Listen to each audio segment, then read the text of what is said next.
Thank you. Mr. Ambassador, we are delighted to welcome you here today. One of the privileges and responsibilities of our committee is to shine attention on important issues when they're not part of the daily drumbeat of the news cycle. We all remember the famous moment in Charlie Wilson's war when, having achieved the objective of driving the Soviets out of Afghanistan, Charlie Wilson is stunned to see how quickly his colleagues have moved their attention elsewhere, despite, as Wilson said then, that the ball keeps on bouncing. Well, we know what came next, and how tragically too many policymakers only returned their attention to Afghanistan after 9/11. Our committee, I believe, would fail the test of history if we allowed attention today to drift from the critical situation in Sudan and South Sudan. I had the privilege of being in Sudan a number of times over the course of the last few years, and particularly for the referendum. And I saw the expressions of hope for the future and watched the difficult birth of a new nation. I was privileged to be there with Ambassador Lyman, with others, with George Clooney, John Prendergast, people who invested a lot of time and effort and energy to get to that moment. I think now we'd all do well to remember that you can have a vote to make a new beginning for a nation or for any number of things, but you can lose the future when the tough choices that follow are denied, when they're deferred, or when collective attention is somehow diverted. That's why at a time when the world faces a lot of competing crises, all of which are competing for attention, we need to wrestle with and understand what steps the United States and our partners should take to help Sudan and South Sudan resolve the complex challenge before them. Make no mistake, it is the leaders in Khartoum and Juba who must choose between a future of conflict and poverty or a future of security and prosperity. But we must not abdicate the important role the United States can play in helping to nurture the process, just as we helped to midwife the birth of a new nation. There are actually some signs that are cautiously encouraging. On January 9th, President Bashir made the right choice in allowing the South's referendum. On July 9th, he made the right choice in recognizing its outcome and even in traveling there to welcome it. Yesterday, he announced that he would travel to Juba for the first time since independence in order to meet with President Salva Kiir. But for every step forward, there has also been a step backward toward the patterns of violence and repression of Sudan's past. In the last year, Bashir has waged war on his own people in southern Kordofan and Blue Nile. He's arrested student protesters, and he has rejected viable solutions to outstanding issues in favor of aerial bombardment and bellicose rhetoric. The past has again become prologue. For its part, South Sudan has established itself as a new nation. President Kiir has named a diverse cabinet, and the leaders in Juba have put forward serious proposals for a lasting settlement. But the country has also experienced wrenching ethnic violence. There are allegations that it has supported proxy fighting in the north, and in an act that may be justified, but may also be self-defeating, it has cut off the flow of oil. For all these struggles, we can't devalue the progress that we've seen. Peacefully creating a new state was an accomplishment of historic magnitude. Furthermore, in Abyei, Ethiopian peacekeepers have helped to bring a critical measure of stability, although it has to be said that it came after an enormous amount of the movement of people and the killing of people, and really the cleaning out of the whole population in that area. In the New York Times recently titled an article, "Hope for Darfur." And I would ask you, when was the last time you saw hope and Darfur in the same sentence? Cautious optimism may be appropriate given recent developments. Some Darfuris who are displaced are returning home. And the Sudanese government and the liberation and justice movement signed a peace agreement last year. So I look forward to hearing today whether these steps, if actually implemented and supported, could in fact become the foundation for a more lasting resolution in Darfur. At a time when there are those who want to slash the international affairs budget, I want to point to Sudan and South Sudan as examples of the power of diplomatic engagement. The CPA was signed because of diplomatic engagement. The birth of a new nation took place because of careful, sustained diplomatic engagement. We can and must continue to put our shoulder to this wheel, even as we acknowledge that the fate of these two countries lies with their people and their leaders. Sudan must escape its fatal cycle of conflict, not as some next chapter in the Arab awakening, but because it is the only way to forge a viable political and economic future for its people. The bombing and humanitarian blockade in southern Kordofan and Blue Nile has to stop. South Sudan, in turn, has the opportunity to avoid the corruption that has too often plagued oil-rich countries. And it has the opportunity to create an inclusive government that embraces ethnic diversity. Last December, I had the privilege of standing with President Kiir at the Engagement Conference for South Sudan here in Washington. At that conference, he spoke eloquently about the long road to freedom. I know that journey came at tremendous sacrifice in blood, sweat, and tears, but the long road to freedom was never intended to be a trek to perpetual conflict and poverty and violence. It was always a journey to hope and prosperity. That journey continues. Two fragile states emerged on July 9th, and we are all here today because it is in the vested interest of the international community that those two countries become partners in political and economic stability, not volatile adversaries in an already troubled region. We're also cognizant that this region is a region that extends south to the Lord's Resistance Army and extends to Eritrea, to Somalia, to al-Shabaab, and to many other dangerous players, all of which could create a conflagration that could even eclipse the longest war, which was the war in Sudan, that saw us lose over 2 million people. So we are privileged this morning to be joined once again by the President's Special Envoy to Sudan, Ambassador Princeton Lyman. We know that you are just back from Ethiopia, Mr. Ambassador, and believe me, for all the members of this committee and for all of us, we want to thank you for your tireless service and for your efforts to try to move this process forward. We also welcome Assistant Administrator Nancy Lindborg from USAID, and we're particularly grateful for their efforts and their partnership in what we are trying to achieve. And I also want to welcome our first U.S. Ambassador to South Sudan, Susan Page, who is in the audience today, as well as the Senior Advisor for Darfur, Ambassador Dane Smith. On our second panel, George Clooney and John Prendergast will join us, and I want to thank them, both of them. I was there with them last year. I saw firsthand the focus and attention that their efforts and their project has brought to this issue. They represent the Satellite Sentinel project, which has given us a window into events in southern Kordofan and Blue Nile and elsewhere, and they are literally today just back and arrived from yesterday being in Sudan, and will share with us their observations.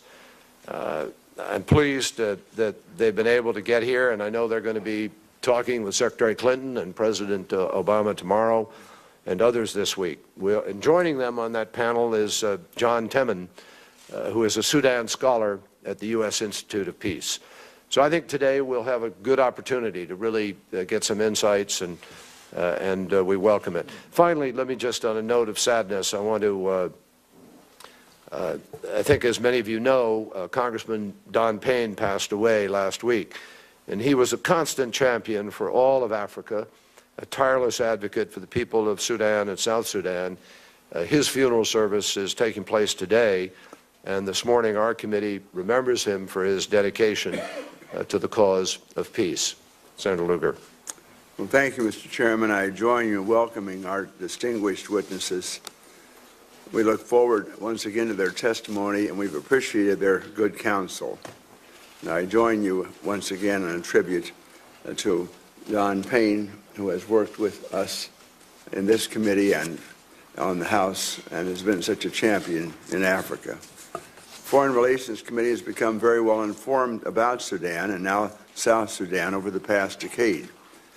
This is unfortunately due to the inordinate amount of human suffering that has occurred there, including genocide, other crimes against humanity, deadly tribal conflicts, and now border clashes. The extreme violence and deprivation that characterize much of that conflict in the Central Africa region, including Sudan, has recently been brought home to millions in this country through the viral YouTube video that depicts the cruelty inflicted by Joseph Kony and the Lord's Resistance Army. The impact of the bloody fighting between Sudan and South Sudan has been brought home in another way. When the Comprehensive Peace Agreement signed in 2005 finally achieved the separation of South Sudan from the North last July, it was hoped that the petroleum wealth they share, oil from the South, exported through pipelines in the North, would be deemed too precious for either side to forego. Instead, however, oil exports have stopped, putting upward pressure on oil prices globally. Even though the United States imported no oil from Sudan, oil is traded on a world market. So in today's tight oil market, any major loss of supply affects all prices, from the crude that Americans import to the gasoline that they buy at the pumps. That is why I've stressed the importance of U.S. and international efforts to improve transparency and governance in oil-rich countries. Stability in oil-producing regions leads to stability in gas prices here, and I've appreciated very much the leadership of Senator Cardin in that effort.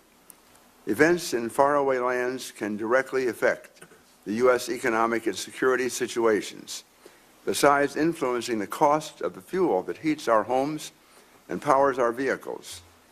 Conflicts in places like Sudan, Somalia, or the Arabian Gulf can place strains on our humanitarian resources and require us to maintain civilian and military capacity to respond to crises that affect our national security interests.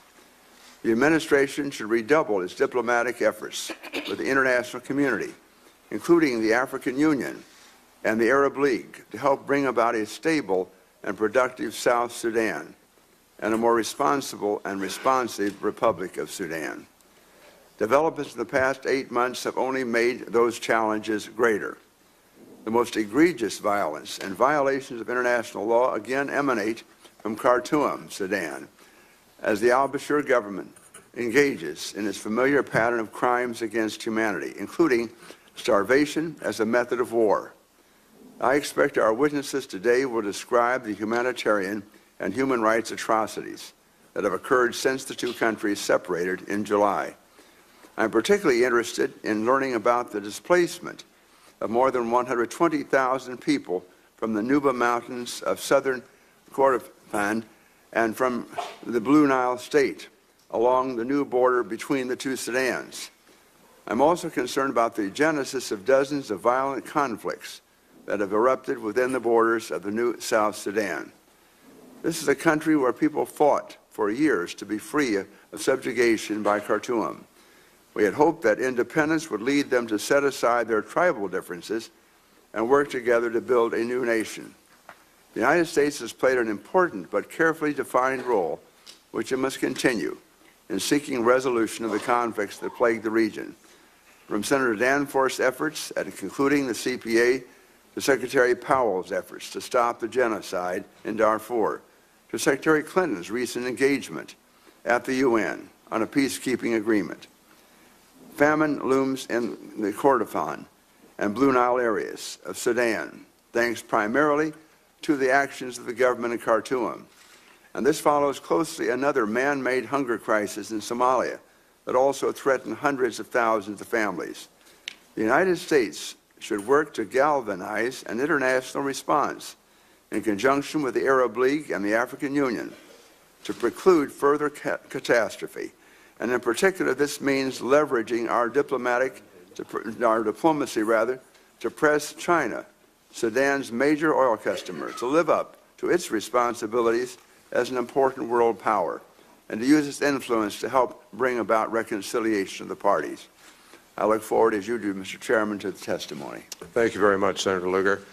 Mr. Ambassador, we'll lead off with you, and then, Madam Administrator, we ask you to follow, obviously. I do need to announce, unfortunately, we just got word that there may be as many as 3 votes in the Senate at about 11:30. So with that in mind, I'm probably going to ask for about a 5-minute round here. We may have to have a small hiatus and recess and then come back, which, if it happens, it happens, but we'll try to proceed as expeditiously as we can. Mr. Ambassador, thank you. Thank you very much, Mr. Chairman. Thank you for all your leadership on the Sudan issues. Senator Lugar, great pleasure to see you as a great champion in these areas. And to all the members of the committee, thank you very much for the opportunity. I do ask that the full written testimony be made part of the record. Without objection, it will be. And I want to join you in noting with sadness the passing of Don Payne. I think all of us who work on Africa have looked to him for decades for counsel, for advice, for his leadership. We will miss him very, very much. I want to talk about several aspects of the situation in Sudan and South Sudan, which you and Senator Lugar have mentioned. The relationship between the two have been deteriorating, and in particularly the continuing violence in southern Kordofan and Blue Nile is adding to the tension between the two countries, to border conflicts, and to a breakdown in the spirit of negotiations that's necessary to deal with oil, borders, Abyei, and almost anywhere else. And both countries are struggling with internal challenges to which you referred, Senator Lugar, and which my colleague Nancy Limburg will talk in more detail. Turning to the particular crisis in southern Kordofan and Blue Nile, since last June, this conflict has taken place, and it has created an enormous humanitarian emergency as well as a serious political problem for Sudan and for the relations between the two. You'll hear more about the details of the humanitarian crisis from the second panel. Mr. Clooney and Mr. Prendergast just back from that area, and Nancy will have more details. Let me talk about what we have been doing in the efforts to control this situation. From the beginning, we have said to both the government and to SPLM North, which are fighting in this area, that there is no military solution to this problem. It derives from political issues that were not resolved in the final stages of the comprehensive peace agreement. It won't be settled militarily, and the two sides must eventually return to the negotiating table. But our immediate concern is with the humanitarian crisis. Nancy will talk to the details of how many people have been displaced and how serious the crisis is. But since last October, we have been saying to the government in Khartoum that this crisis is coming, that you could see that by the nature of the war, the bombing of civilian areas, and all the things that have been taking place there, the failure of people to be able to plant, etc., that a major humanitarian crisis was going to occur in this area. And we said that the government of Sudan must allow international humanitarian access, and that the world can't stand by, and certainly the United States could not stand by, and watch such a crisis unfold if the government did not take action. Now, we had recently, and this refers to something that Senator Lugar mentioned, a proposal to the government from the United Nations, the League of Arab States, and the African Union to carry out an international humanitarian program.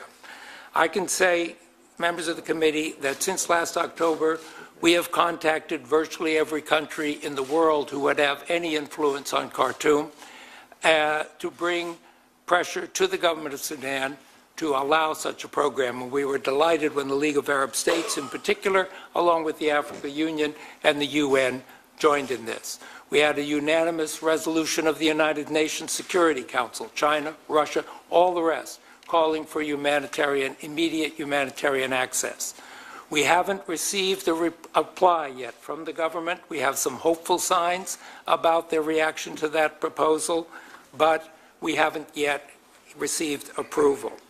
Now, should they approve it, action must be taken very quickly. We have a very narrow window before the rains come and make all the roads impassable. So if humanitarian assistance is going to come to those areas, it has to come soon. And if an internationally carried out program is not underway, we have ways for the U.S. to provide indirect support to the Sudanese to reach the most vulnerable people, but it's not the most efficient ways. The most efficient way is for the international access that has been proposed to the government. Now, I'd like to turn to some recent events, gentlemen, that have occurred since we submitted the written testimony. In that written testimony, I described the relationships that have been deteriorating between Sudan and South Sudan. And the conflict in southern Kordofan and Blue Nile was contributing to that. The shutdown of the oil that's been referred to because the two sides could not agree on the financial arrangements in the sector, and the government of Sudan and Khartoum had begun diverting South Sudan oil. And frankly, my assessment in my written testimony was rather dour. But yesterday we received word from Addis, where I just returned from the negotiations, that the two countries decided to step back from the brink. They looked at each other and said, we're going in the wrong direction. The papers we've put on the table are not going to help the situation. We have to step back. We have to go back to that concept we all claimed we were committed to of two viable states, taking care of our mutual security and economic needs. And they have set a new path forward. It would include another summit meeting with President Bashir coming to Juba. It would set a new tone for the negotiations. It would set out a timetable for dealing with the issues of oil, ABA, and the others. Now, we have seen these recommitments before. So while we take a great deal of hope from them, a lot will depend on what happens over the next several weeks. I want to salute the Africa Union high-level panel, led by President Mbeki and President Buyoya, who, with steadfast determination, inspired the two to take a different approach to the way they were going. And in particular, I want to congratulate the parties for stepping back from the brink of what was a deteriorating and dangerous situation and begin to look again at how each of them has been trying to destabilize the other, and each of them are hurt in the process. Senator, I would like to also turn briefly to the situation in South Sudan that has been raised here. Time doesn't permit me to go into great detail, but as you mentioned, Mr. Chairman, there are a lot of challenges in South Sudan. While they've made a lot of progress in setting up the government and doing a number of things, it is an extraordinarily poor country with very poor infrastructure. There are deep fissures within the society, as revealed in the crisis in Jonglei, which Nancy will talk about further. And the loss of oil revenue only aggravates this problem by depriving the government of badly needed resources. So we have to look very, very carefully and work very closely with South Sudan and with Sudan to resolve the oil crisis and to help the government deal with those problems. Now, in Darfur, in Sudan, as you mentioned, Mr. Chairman, there's a little bit of progress, but a long way to go.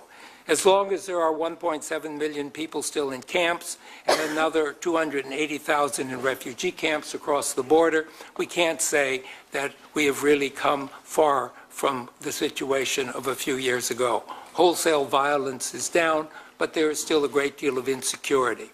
The government signed a peace agreement with just one of the rebel movements, and we recognize the limitations of that agreement. On the other hand, it contains a lot of the elements that led to the conflict in the first place. And we will see if the government and its partner will actually implement some of these programs. We've talked to the movements that didn't sign the agreement, and several of the armed movements have refused to do so. But they too say if any benefits come from this agreement for their people, they will be happy to see it. But their focus is right now elsewhere. Just another comment about the situation in Sudan itself. In Sudan, they are also facing an economic crisis. The loss of oil revenue has taken away 70% of their revenue. Food prices are rising. Foreign exchange is very short. And they are fighting on three fronts: southern Kordofan, Blue Nile, and still somewhat in Darfur. As we have said previously on many occasions, the fundamental problem, the fundamental challenge in Sudan is the governance of the country. There is still a system where the center dominates the periphery, where there's a deprivation of human rights, where wars are fought with terrible violations of people's rights and protection. And until that changes, until there is a new political situation in Sudan that is inclusive, that is democratic, that brings all the people of that country together, they will not come out of the problems they have. And they will not resolve their differences, not only with the United States, but with many other countries of the world. That is the message, that is the task that all the people in Sudan have to turn to. And that's true of the people who are fighting. The Sudan Revolutionary Front, which has taken up arms against the government. They too have to project an image of what Sudan would look like. What do they want? How do they see an inclusive Sudan so that people can come together with a new political system?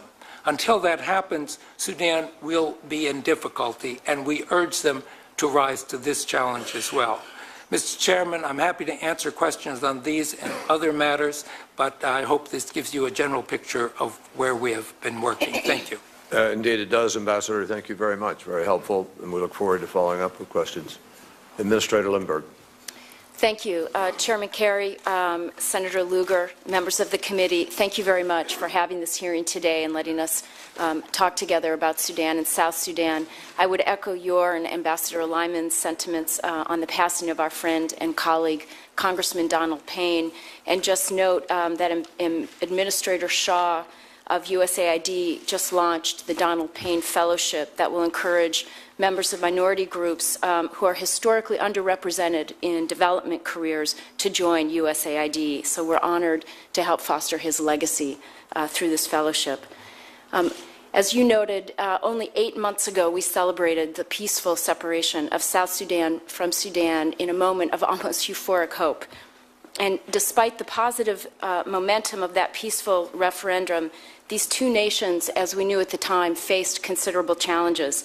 A legacy of 50 years of conflict, a set of unresolved issues from the Comprehensive Peace Agreement, the stresses of severe underdevelopment in South Sudan, which ranks as one of the poorest countries on the earth.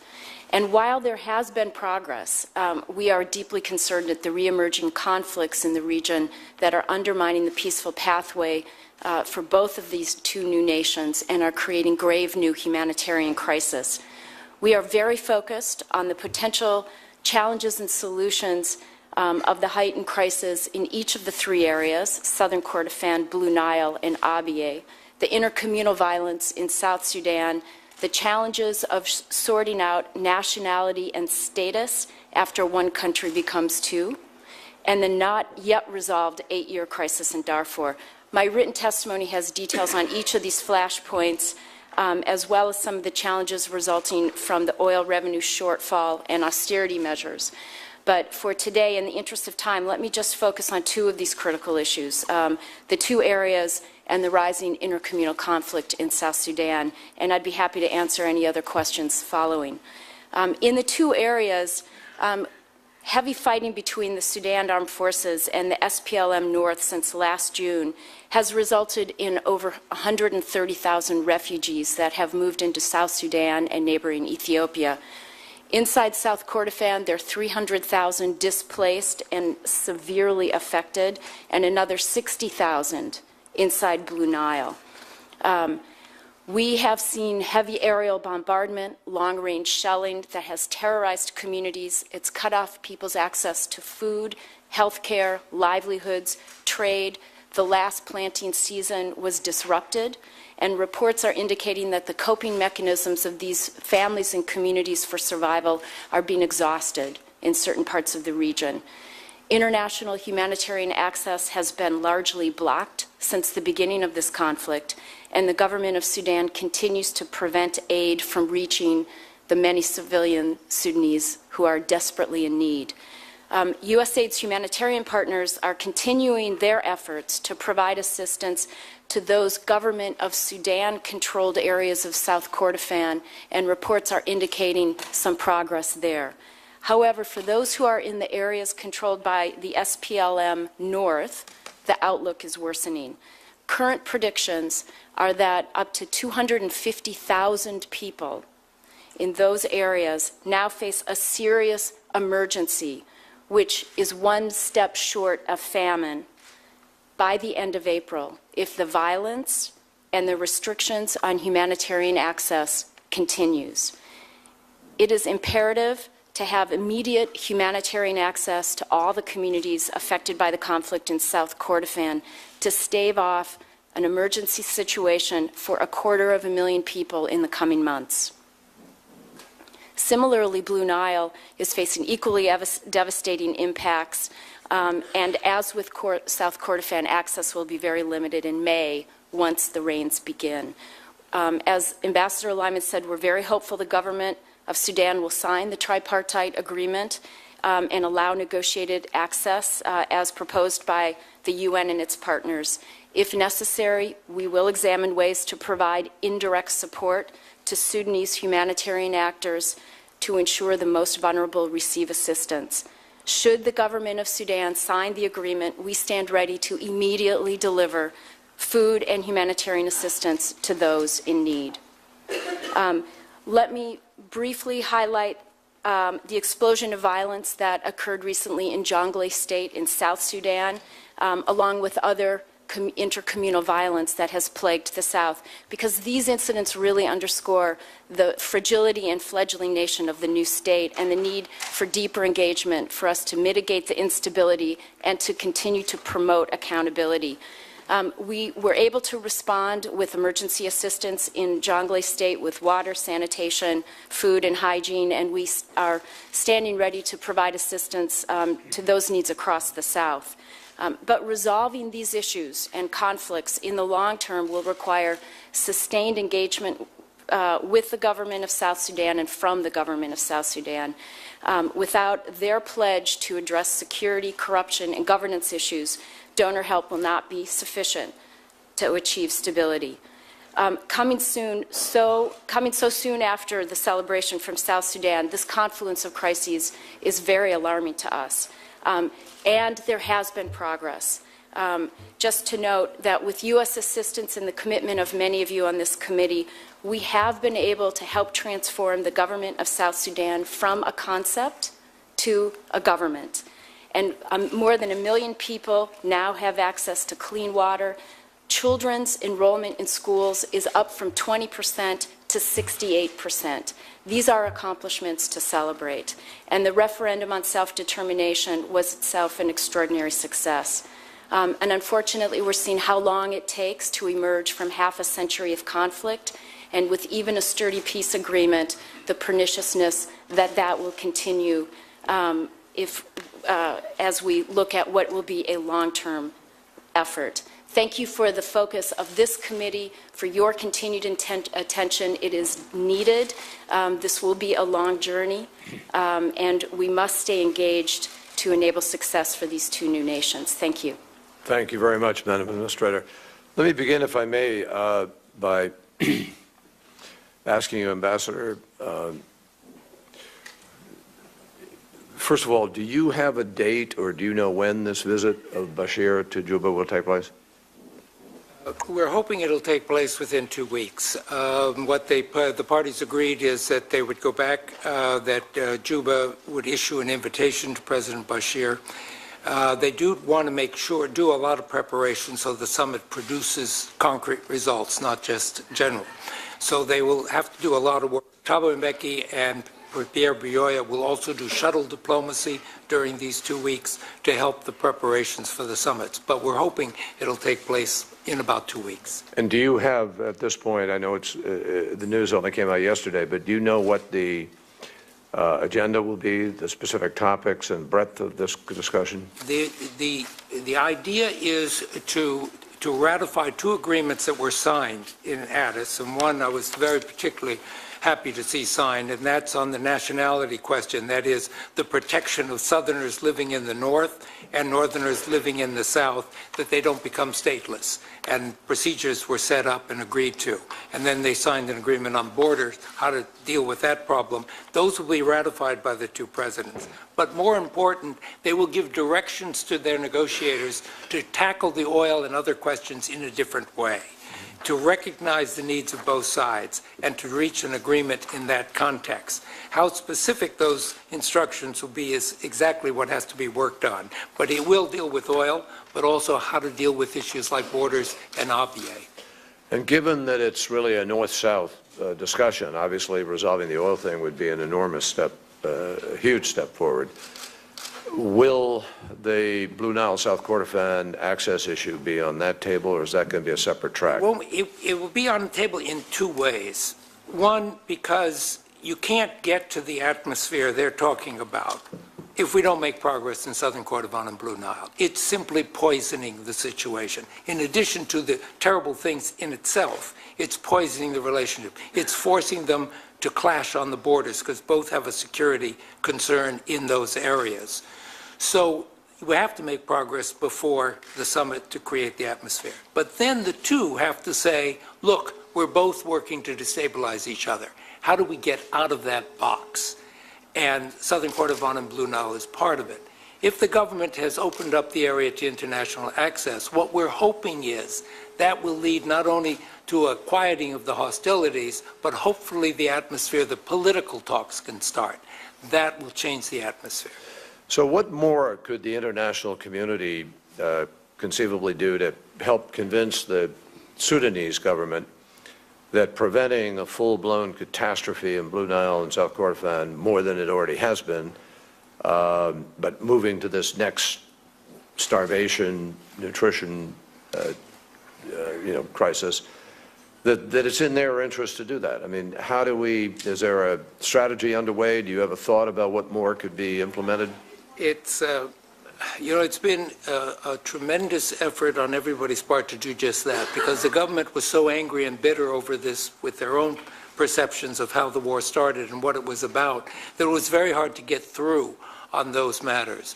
So we've urged the Africa Union, John Ping, the chairman of the Africa Union Commission, China, Arab countries, South Africa, other countries, Arab League, Africa Union, everybody we could talk to send that message to Khartoum. Who do you think could have the greatest impact? Well, I think the Arab countries are particularly important. I'm very delighted that the League of Arab States is joining in this effort on humanitarian. China has become more active. I was in Beijing last August when Vice President Xi was here. Our 2 governments agreed we would work more closely on Sudan. Their new envoy is now traveling in Khartoum and Juba, and we've arranged to talk right after his trip on how we can coordinate better our efforts. I think those countries are important because they're important to both sides, but they have particular importance to Sudan. But I think another factor, quite frankly, Mr. Chairman, is the realization, the growing realization, I think, in Khartoum, that there isn't a military solution to this problem, and that simply going on with the fighting and facing the opprobrium of a humanitarian disaster is not in their interest. And I think all these efforts have contributed to that, and I'm hoping that we will get better news in the days ahead. Just one other quick question, my time is up, but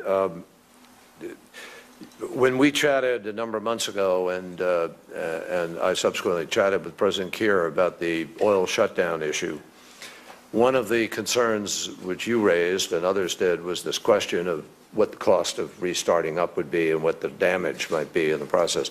Have we been able to assess that? Have you assessed that? And can you share with us what our knowledge is about how difficult it might be to bring that oil production back online?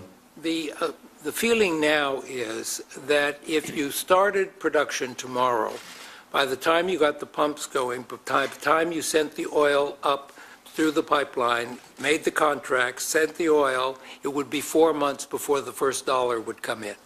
And that is worrisome because both sides are facing deep economic problems. But that's the latest estimate. Well, colleagues may follow up on that. We'll see. Senator Lugar. Ambassador, I just want to get some sense from you as an experienced diplomat. It's been apparent in Khartoum for a long time that they would face, as you say, the opprobrium of the rest of the world with regard to starvation and the privation that's occurring in the South, maybe even with some of their own citizens. But with that government, really, what makes a difference? In other words, they have faced for a long time the statistics we've heard today of tens of thousands, hundreds of thousands of people dying in the process. And yet the pressures, at least of that situation, have not been adequate, really, to bring about much of a change, although you give us hope today once again some negotiations may occur, in part because they have the revenue of Khartoum itself at stake, quite apart from the South.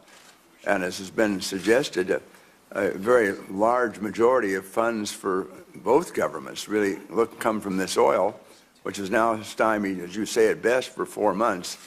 When we talk about international pressures, what are the pressures that make any difference here? And how can we anticipate any difference in the future, as opposed to hearings we may have next year at this time or the year thereafter and so forth, detailing once again how many people have suffered and starved?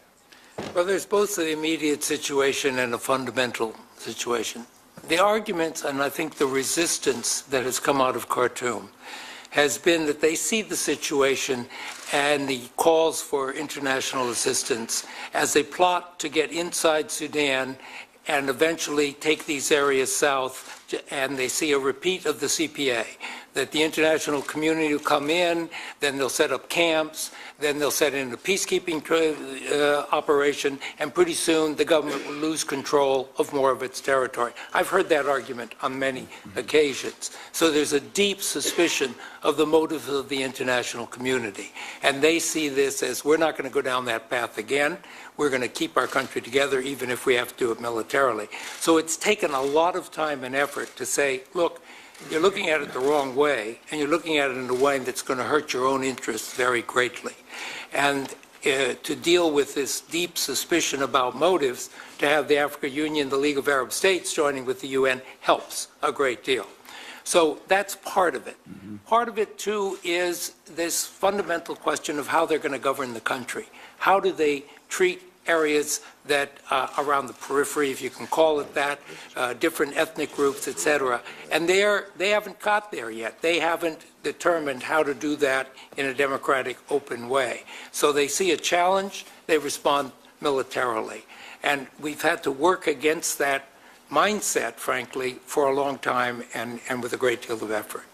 Well, our dilemma, clearly, and Ambassador Lemberg here, USAID, we're attempting to be of assistance a lot of places. For example, and big debate rages about our policy toward Egypt, which, after all, has overthrown a dictatorship, supposedly moved into democracy. And suddenly, just to pick up Ambassador Lyman's thoughts, a great deal of rhetoric is that we are interfering with the government of Egypt, with the evolution of Egypt.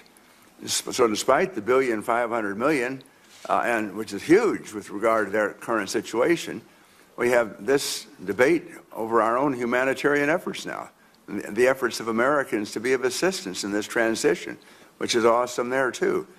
And I raise this not because we can solve it here today, but it's so fundamental to what we're talking about in Sudan, because Americans do want to help, and they want to reach out governmentally and likewise as human beings.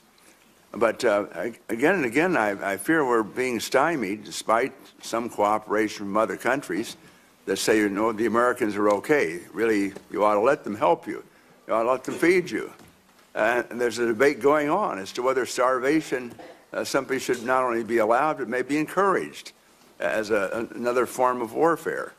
This is really a fundamental foreign policy problem we're going to have to face, because despite our very best attempts, we're now being rebuffed by those who say this is just simply gross interference, invasion on your part, and we're not going to allow it, and if we're going to starve, we're going to starve by ourselves or starve each other, which is awesome. Well, having made that pronouncement, I appreciate so much, Ambassador Lyman and Ms. Lundberg, your work really on the ground, because you have to try to work through this dilemma presently, and we admire what you're doing and your testimony. Senator Cardin. Well, thank you, Mr. Chairman. I, too, join in thanking our two witnesses for everything you're doing to make a difference in the lives of people who are being victimized. I also want to thank those on the second panel, George Clooney, John Prendergast, and Jonathan Temin, for bringing a spotlight on this issue that otherwise it's difficult. There's so many issues in the world. You are really helping us focus on this humanitarian disaster. You set this up with the three fronts in Sudan, which adds to the complication. We're dealing not only with the two areas, we're dealing with the Sudan and South Sudan issues, and we're dealing with Darfur. As I listen to the testimony of what's happening in the two areas, it reminds me of testimony 8 years ago was happening in Darfur. And Darfur happened under our watch, which was a failure of the civilized world to take appropriate action to end the disaster against innocent people.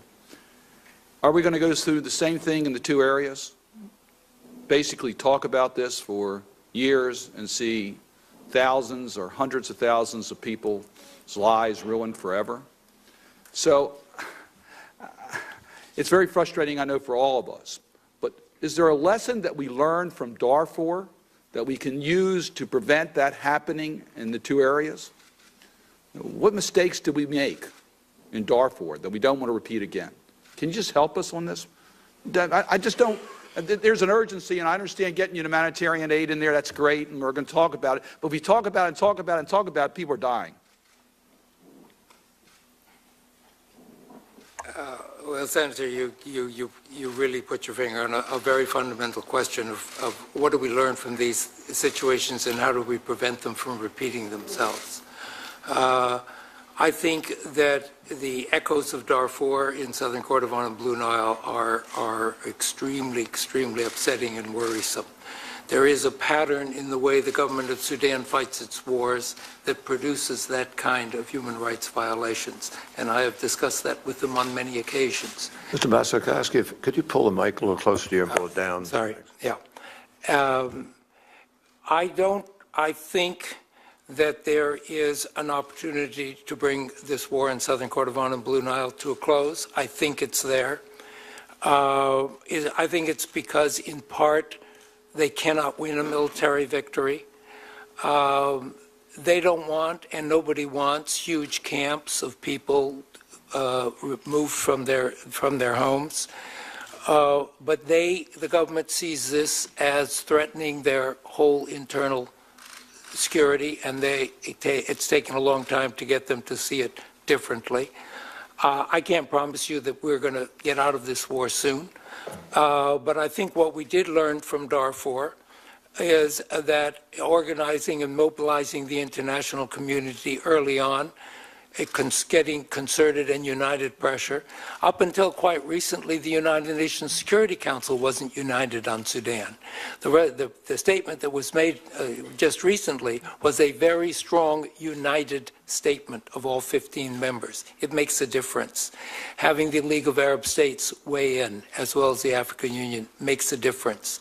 So I hope that we have learned some lessons and are going to make some progress on this. But I share your frustration. I would just point out that until we change the way the Sudanese government conducts its security issues, there's little hope that we won't see a repeat of these disasters.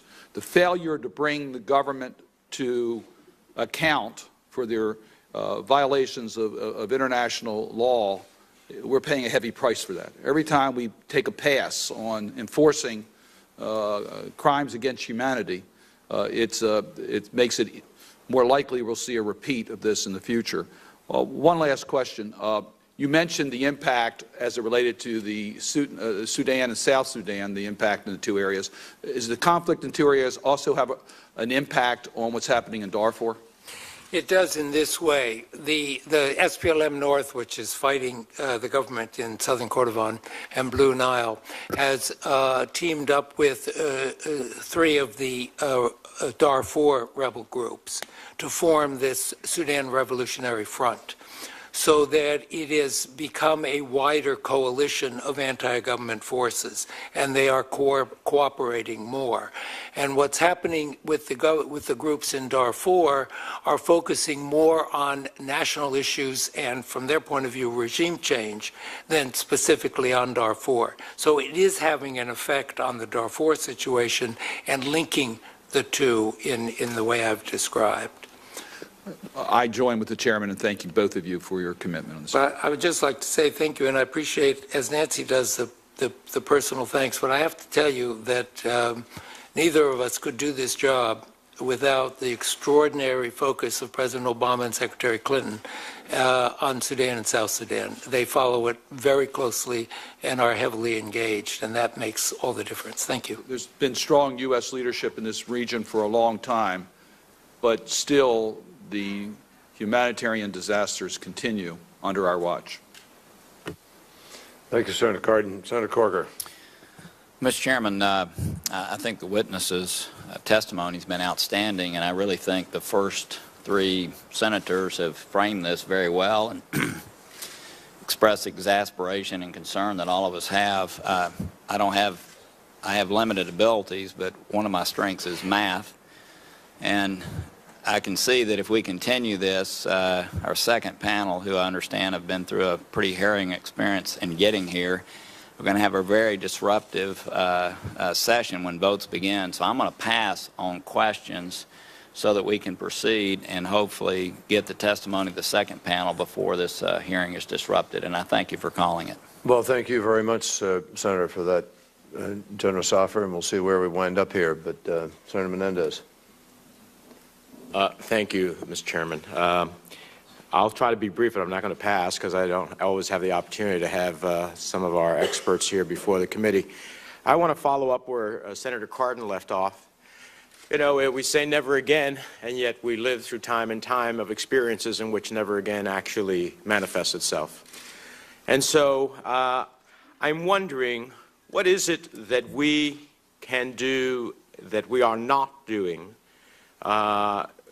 working with our allies, to create the pressure so that, in fact, some of the atrocities that are taking place can stop?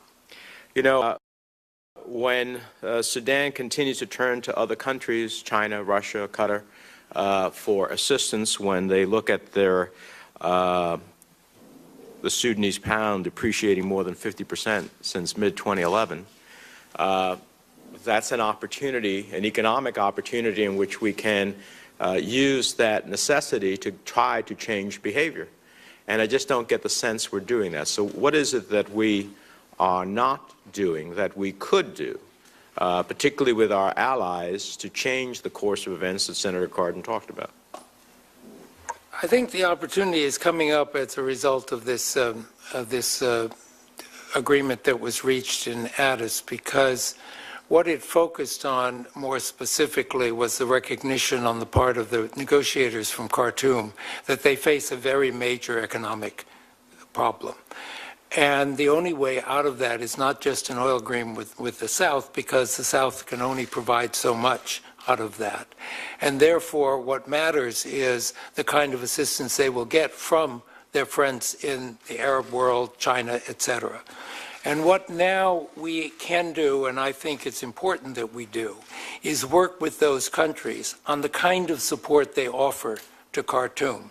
That is, to encourage Khartoum exactly in the way you say, that they have to deal with Southern Kordofan and Blue Nile. You can't have a big investment and donor program in the middle of that.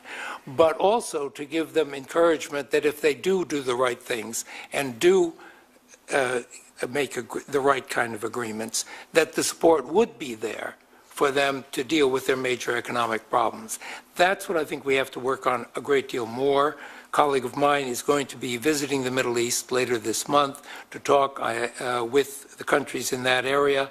As I said, I've been in close touch with the Chinese government on this, and I think we can do more to bring that part of the international community together, because Sudan does face this very serious economic crisis, and there's only one way out of it. And do you believe that they have the interest, since they have been offering financial assistance, to leverage the financial assistance to create the other result that we want, which is the crisis dispute, the resolution to the crisis dispute? You know, they have some interest. Some of the countries have stopped giving Sudan considerable assistance. So we have to gauge exactly how they perceive this situation.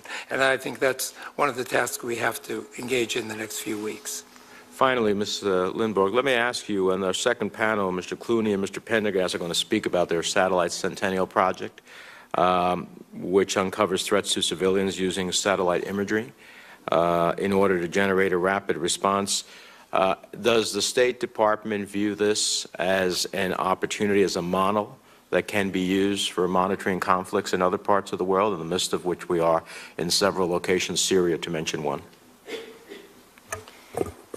Yes, thank you. You know, there is a lot of focus in looking at how we can better predict and understand the possibility of coming atrocities. And there's an initiative that President Obama has put forth that has a focus on identifying a whole array of ways in which we can gather information that helps us prevent humanitarian crisis. So we're very interested in this as one of the models. Thank you, Mr. Chairman. Thank you very much, Senator. Senator Isaacson. Well, I'm not about to not follow the leadership of Bob Corker, because I'm well aware that long line that began forming at 8 o'clock wasn't to see Johnny Isaacson, it was to see George Clooney. But I would like to say this, and Preston Lyman and Nancy Lindborg have done a phenomenal job. Bob Corker and I traveled to Darfur and Sudan and have been engaged. But I also want to acknowledge Special Envoy Williamson and General Gratian, who their great work they did leading up to the Comprehensive Peace Agreement. And with that, I'll defer to Mr. Clooney. Thank you, Senator. Senator, don't sell yourself short. I heard people out there saying, "You've seen Johnny Isaacson?" No. Senator Udall. I think I'm going to follow the lead also of our Republican colleagues here and try to move as quickly as possible as we can. Let me just thank the ambassador and Ms. Lindborg for your testimony and your leadership on this issue. And you have mentioned that President Obama and Secretary Clinton have been actively involved. We also appreciate their assistance there. With that, I'll yield back. Thank you, Senator. Senator Barrasso. Thank you, Mr. Chairman. We have bipartisan agreement. It's time to move on. Thank you very much for your service. Thank you. Wow, I think I'm going to have to try Chairman. to schedule this kind of thing around a really controversial vote here. And Mr. Chairman, I would say all of us, just for the audience, we have the ability to ask questions of these officials and get back, and so I know we'll all take the opportunity to do that, and that's why moving on makes sense. Before we excuse you, I just want to ask, is there anything, Administrator Lindborg, that you feel you wanted to say that you haven't had a chance to, or Ambassador Lyman? Just to thank the committee very much. I don't think the crowds were out there to see us either. Well, we're going to work with you as closely as we have, continue to. We'll try to support you in every way we can to try to press this. I do think that Saudi Arabia, Qatar, China could particularly play an increased role here. And I hope that over the next days we can talk about how to perhaps leverage that a little bit and see if we can't move on this. I know everybody wants to move the next day. Just one last quick question. Do you believe that the signals you're getting and this movement of yesterday, et cetera, is there any indication in there of a greater willingness to try to provide access on the humanitarian assistance and actually get the political solution on the Blue Nile South Kordofan?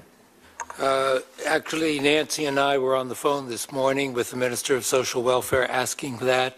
She has said that they're meeting tomorrow on the tripartite proposal. I'm hoping we're going to get an answer as soon as tomorrow on that front. Once we open that door, once you have food going in, it's going to have to affect the fighting that's going on. And you have to protect the humanitarian workers. And that, we hope, is going to create an atmosphere where political talks start to happen. We're hoping that. It hasn't been agreed yet, but that's the direction we want it to go. And this is a tricky question, but an important one.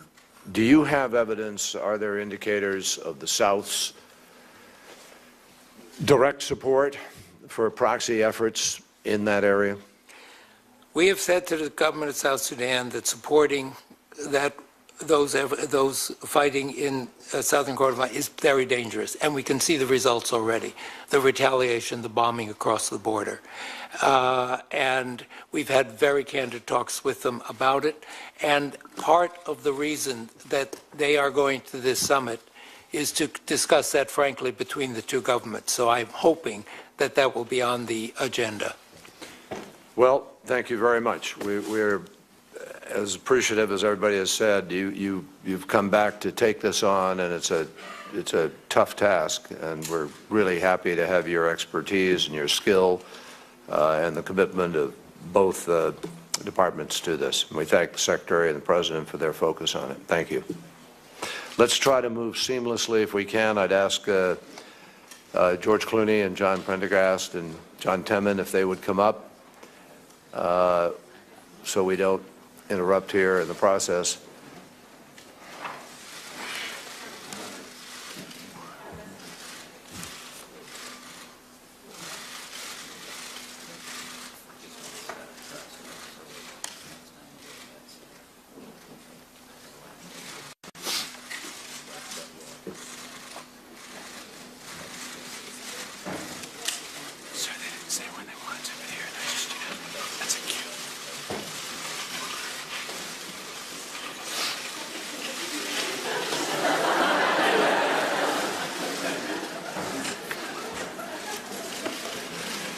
Evidently, moving is a very interesting thing, let alone sitting. Folks, can we ask members of the press if they'd give us room here to proceed? Thank you very much. John, is there an order that you guys have? George, go for it. Thank you. Again, we're really happy to have you here. I know you traveled overnight to get here, and we look forward to both your testimony as well as I think you have a video with you that you want to show, and we look forward to seeing that. Well, thank you. Thank you, Senators. I thank you for the opportunity to appear before you. I understand how busy you are. I will try to be brief and to the point. The first thing I'd like to do is I want to set some boundaries and separate what is fact from what is fiction for us. We will start with some of the facts. The government of Sudan, led by Omar al-Bashir, Ahmed Haroun, and Defense Minister Hussein, the same three men who orchestrated the atrocities in Darfur, have turned their bombs on the Nubian people. Now, these are not military targets. These are innocent men, women, and children. Now, that is a fact. Now, 3 days ago, while we were in the Nuba Mountains, 15 bombs were dropped on a neighboring village. When we got there, we found children filled with shrapnel, including a 9-year-old boy who had both of his hands blown off. As we traveled further north, we were greeted by hundreds of villagers carrying signs reading, "Stop the ant knobs." And as we met with their leaders, we were also met with 300-millimeter rockets fired overhead. And we witnessed hundreds of people running to the hills to hide in caves for their safety. And that happens every day. These people are not the cave people of Nuba. They actually live in farms, and they have the oldest society in the world, and yet now they're forced to hide in caves. It is a campaign of murder and fear and displacement and starvation, and that is also a fact. Religion is not an issue In the camps, you will find Christians and Muslims hiding together. It is ethnic in nature. The indiscriminate bombing of innocent civilians is defined as a war crime in the Geneva Convention. In January of last year, I was in South Sudan with Senator Kerry for the referendum that gave us the world's newest nation, South Sudan. Amid all the excitement of self-determination, we warned the world of the danger of leaving the 4 border regions out of the referendum talks: Darfur, South Kordofan, the Blue Nile, and of course Abyei. The government of Khartoum accused us of rhetoric designed to incite and anger the North, or anger against the North. We visited Abyei in January 2011, and at the time it was estimated to have 120,000 Nak Dinka inhabitants. Today, there are none. They're either dead or they're refugees, all because they had the bad luck of being born on the border, being born in oil-rich land, or being born black. That is a fact. These 3 men, Bashir, Harun, and Hussein, are all charged with war crimes for their actions in Darfur, and now they are proving themselves to be the greatest war criminals of this century, by far. So the obvious question is, why should we care? What does this have to do with us? We have our own problems. We have jobs, we have housing, we have debt, and now we see our gas prices going up, as Senator Lugar said. And as President Obama said in the press conference last week, he talked about 3 reasons why we're paying more at the pump: speculators, uncertainty in Iran, and South Sudan shutting off its oil. As you know, the South has all the oil, and the North has the pipelines and the refineries. And for years, the North has been taking the oil, keeping most of the profits, buying bombs and rockets, and using them on Darfur, the Blue Nile, Abyei, and the Nuba Mountains. So 6 weeks ago, the South shut down their oil production. They just stopped. And overnight, China lost 6% of its overall oil imports, which means they have to go elsewhere, and that raises the price of oil. What happens in Sudan matters very much to us now, economically. That is also a fact. But what can we do? We're not going to use our military. We're not likely to see a NATO no-fly zone. That's probably not going to happen. So this is where we all come in. We need to do what we're best at: real diplomacy, starting with China. China has a $20 billion investment in oil infrastructure in the Sudan, and right now they're getting nothing for it. We need to use this opportunity to work in tandem with the Chinese to solve these cross-border issues, not by using guilt, not by appealing to humanitarian interests, but simply for good, solid economic reasons for both of us. Let's send a high-level envoy to China to work together on this. Let's use the techniques we've learned from chasing terrorists and find and freeze the offshore bank accounts of these war criminals. They're not buying these weapons with Sudanese pounds. Let's work with the international community to toughen the sanctions, make Khartoum a very lonely place. There's a lobbyist here in D.C. who is allegedly paid $20,000 a month to lobby for Khartoum. Let's make sure he's paid in Sudanese pounds from here on in. There's a bill in the House, the Sudan Peace, Security, and Accountability Act of 2012, that addresses many of these subjects. And we hope that the Senate will introduce an equally robust bill. There is a long list of things we can do that won't cost lives or much money. There are no 2 sides to these core issues. We can't give the lives back. We can't replace that young boy's hands. But we can put an end to it if we work together as a nation and as an international community. And it can start here. I know this: if we work together, all of us, we can't fail. And that last part is just opinion. I thank you, and I forfeit the remainder of my time to Senator Kerry. There's a trend here. Exactly. John, are you going to? For better or worse, I'm with him. So Okay. I'm just here for the Q&A. Great. Jonathan Temin. Chairman Kerry, Ranking Member Lugar, and members of the committee, it is an honor to appear before you today to present my views. Let me also express my condolences to the family and colleagues of Congressman Donald Payne, who was a great champion for the people of Sudan and South Sudan. I direct the Sudan program at the U.S. Institute of Peace, which has been working on the ground in Sudan for 18 years. The views I express today are my own and not necessarily those of the U.S. Institute of Peace, which does not take policy positions. Mr. Chairman, I intend to focus my remarks today on two broad issues that I believe are critical to the future of these two countries: governance and economic viability. Let me emphasize that the issues already addressed, especially immediate humanitarian access to southern Kordofan and Blue Nile states, are vitally important and should be priorities for the international community. For decades, Sudan has lurched from one crisis to another. Also for decades, Sudan's leaders have employed a model of governance that is ultimately unsustainable.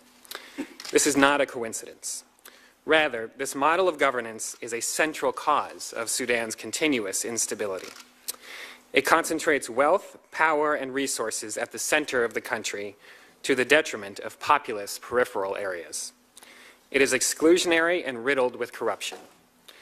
Under the current government, this model has been accompanied by an effort to impose an Arab Islamic identity throughout Sudan.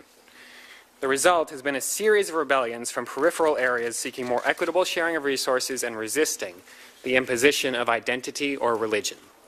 The government has often responded to these rebellions with brutal and disproportionate force.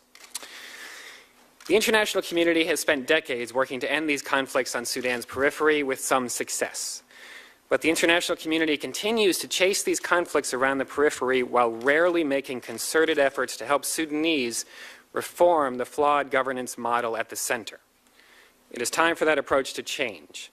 It is time for a more comprehensive strategy for addressing Sudan's challenges, rather than the piecemeal approach too often adopted. This will not be easy. The government of Sudan has shown little appetite for self-reflection or reform. But given the dire economic situation, mounting internal resistance, and climate of change throughout the Arab world, they may have little choice. One opportunity for reform lies in the process of developing a new constitution. That process is a natural venue for dialogue about the nature of the Sudanese state and how it should be governed. But the process must be inclusive, participatory, transparent, and consensus-based. The international community should draw attention to the importance of that process and work to convince the wide array of Sudanese political entities of its value. USIP has been working to help Sudanese civil society organizations promote a genuine constitutional development process. Concerning South Sudan, it should be noted that the South Sudanese leadership did an impressive job navigating their country to independence. But since independence, there has been growing concern about the government of South Sudan's commitment to good governance and tackling corruption and their ability to stabilize the fledgling nation. The United States has an important role to play in helping to arrest and reverse these trends before they are fully ingrained. The United States has been a friend of South Sudan for years, and that should continue. But it is now time for South Sudan to be held to the same basic standards of governance and transparency as any other independent nation. While recognizing the limited capacity of the government of South Sudan, the United States should be clear in articulating these standards and candid with South Sudan when those standards are not met. Turning to economic issues, as the shutdown of South Sudanese oil production continues, the economies of both countries are under considerable strain. In Sudan, a key question concerns whether Sudan will receive economic assistance from friendly nations. This will be the sovereign decision of other countries, but the United States should encourage that any assistance provided be closely linked to progress on key priorities, such as the type of fundamental governance reform described earlier and implementation of the Doha document for peace in Darfur. In South Sudan, the decision to suspend oil production has been well received by the South Sudanese population so far, but one wonders how it will be viewed in 6 months or a year if there are substantial budget cuts that reduce already minimal service delivery. Talk of building a new oil pipeline through East Africa in 18 months is exceedingly optimistic. The government of South Sudan should be straightforward and candid with the population about the implications of a continued shutdown in oil production. The silver lining is that the difficult economic circumstances in both countries create leverage for the international community. Both countries desperately need outside assistance. International coordination of any economic assistance will be crucial, so that it is clear for both countries that assistance provided is contingent on certain steps each government must take. I want to again express my appreciation for the opportunity to address this committee. I look forward to any questions you may have. Thank you very much, Mr. Timmon. That's very important testimony, particularly with regard to the equality of accountability. And I think it's something we're going to have to think about. George, if I could ask you, we talked earlier about your trip and what you observed. I know that you've brought a video, I think, from that, but could you describe, give us a sense of what you really saw on the ground and what you see perhaps from that as the most critical, immediate first step emergency that we need to take? Well, what we saw in general, what we saw was Nubian people who were incredibly vulnerable.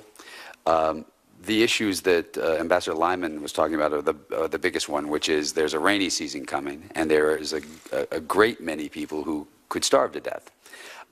This has been done intentionally. These people usually are farming and have planted by now. They're hiding in caves. What you see is a constant drip of fear. Every single day, those ant knobs fly overhead. Now, these are not particularly accurate bombs. These are big planes with bombs, and they open up the cargo door and they just throw them out. If they were aiming for you, it would probably be the safest place you could be. But what it does is it creates this environment of fear. Every time you hear that the sound of those engines, and it takes about 5 minutes for them to get there, and they circle. Every time you hear the sound, everyone runs and runs to the hills. It creates fear to keep them from doing anything, really, to their ability to do anything. And they're there without any protection. We went, one of the roads we went up had recently was taken by the North, and then the SPLM fought their way through it. There were a lot of dead bodies on the side of the road. We were in one village where we heard the missile attack. They were standing there holding signs saying, "Stop attacking us, stop with the ant knobs, stop."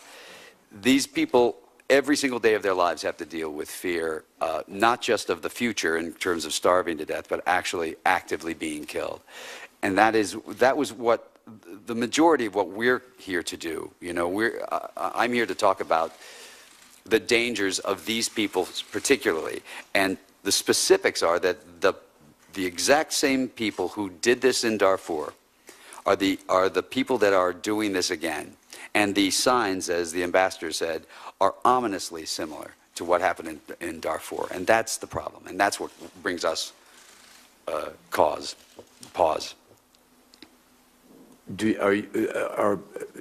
I gather you have a video. Are you going to show that? I beg your pardon?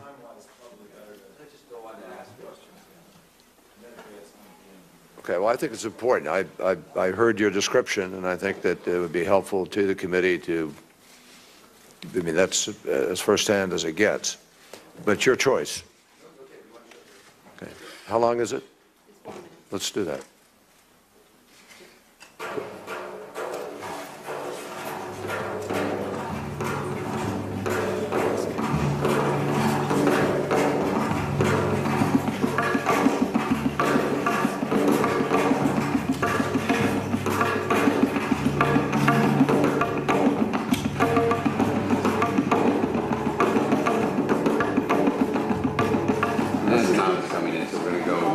Okay, we're moving. We're going. Where is it? You see it? Yeah, that one was a rocket. It just sailed over there. See if we can see what it hit. See all the kids here. Look over here. Take a look over here. This is everybody talking to the caves over here to hide. Yesterday, 10:30, right? 10:30 in the morning. 15 bombs hit this tiny village where everyone is hiding in the rocks. And this is an unexploded bomb. It's buried up to its neck in the dirt.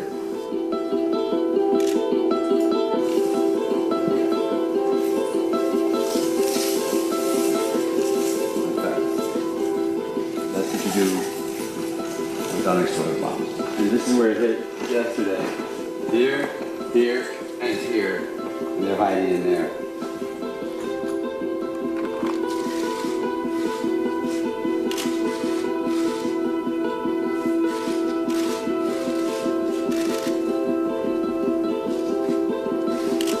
This was yesterday? There It is. That was taken out of that young man's leg 2 hours ago? Yeah. You're a very brave boy.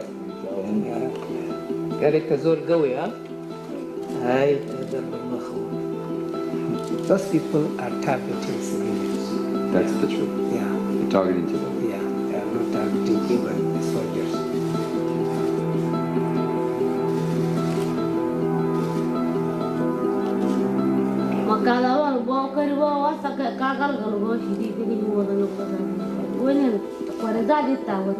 There's a bullet. There's a bullet wounds there. And do you know who is attacking them? Does she know who it is that's attacking?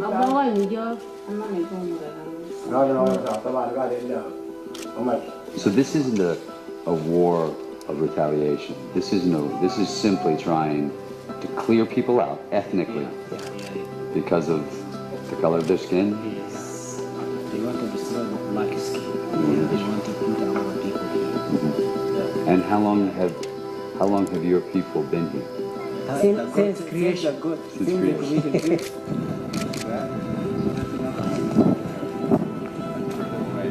How many is this total today? This is a civilian protection crisis. We talk all the time about, the responsibility to protect human life. Right here is a ground zero for that responsibility.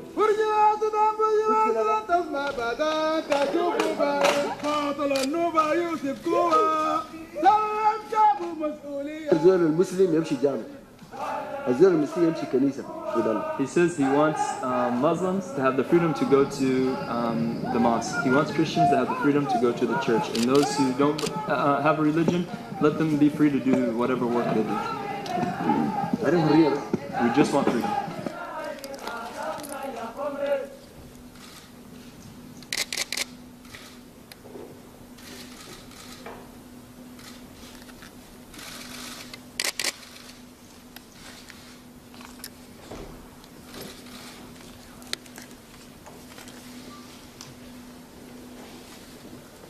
Well, I'm glad we did show that. I'm glad you brought that.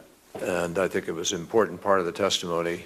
And so I appreciate very, very much your bringing that before the committee. Those images are obviously powerful, important. And I think it underscores what has been said here today.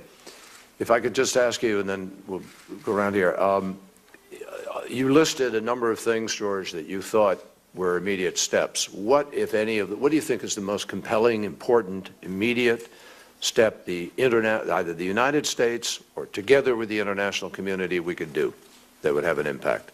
Senator, there's a fairly popular feeling that this shutting off of oil by the South is damaging to both, and that there's very good arguments for that.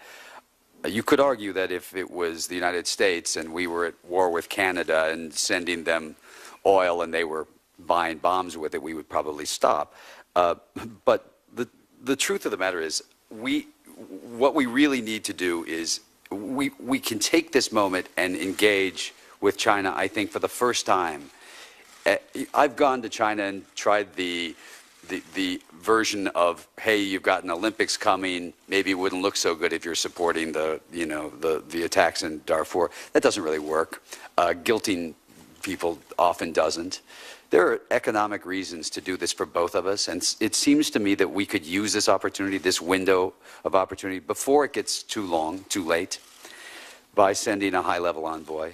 And I do believe we should absolutely focus on where their money is, because they're spending a lot of it, and they're hiding a lot of it. Even if we can't freeze it, the transparency itself, we've seen how that works in other countries during this Arab Spring. When you find out how much money they actually have taken from their own people and hid in banks, that tends to create insurgents inside.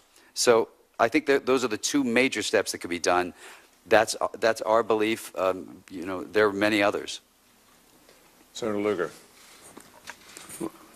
George, I noted down, as you gave your first testimony, the envoy to China and the banking sanctions or however we disrupt at least what is their normal wealth. We're attempting to start that with Iran, and for good reason. We have some experience with this with North Korea.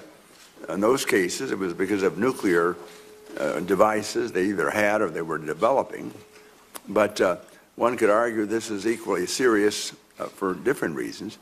And the diplomacy with China is, as you suggested, unfortunately not just humanitarian, although that ought to be mentioned. But with the Chinese, the oil is extremely important. And they are prepared to fight for it eventually if they can't get it. And so we have somebody to talk to there. And I just want to endorse your idea as a hope that the administration might pick up on the testimony and some of the things we have today.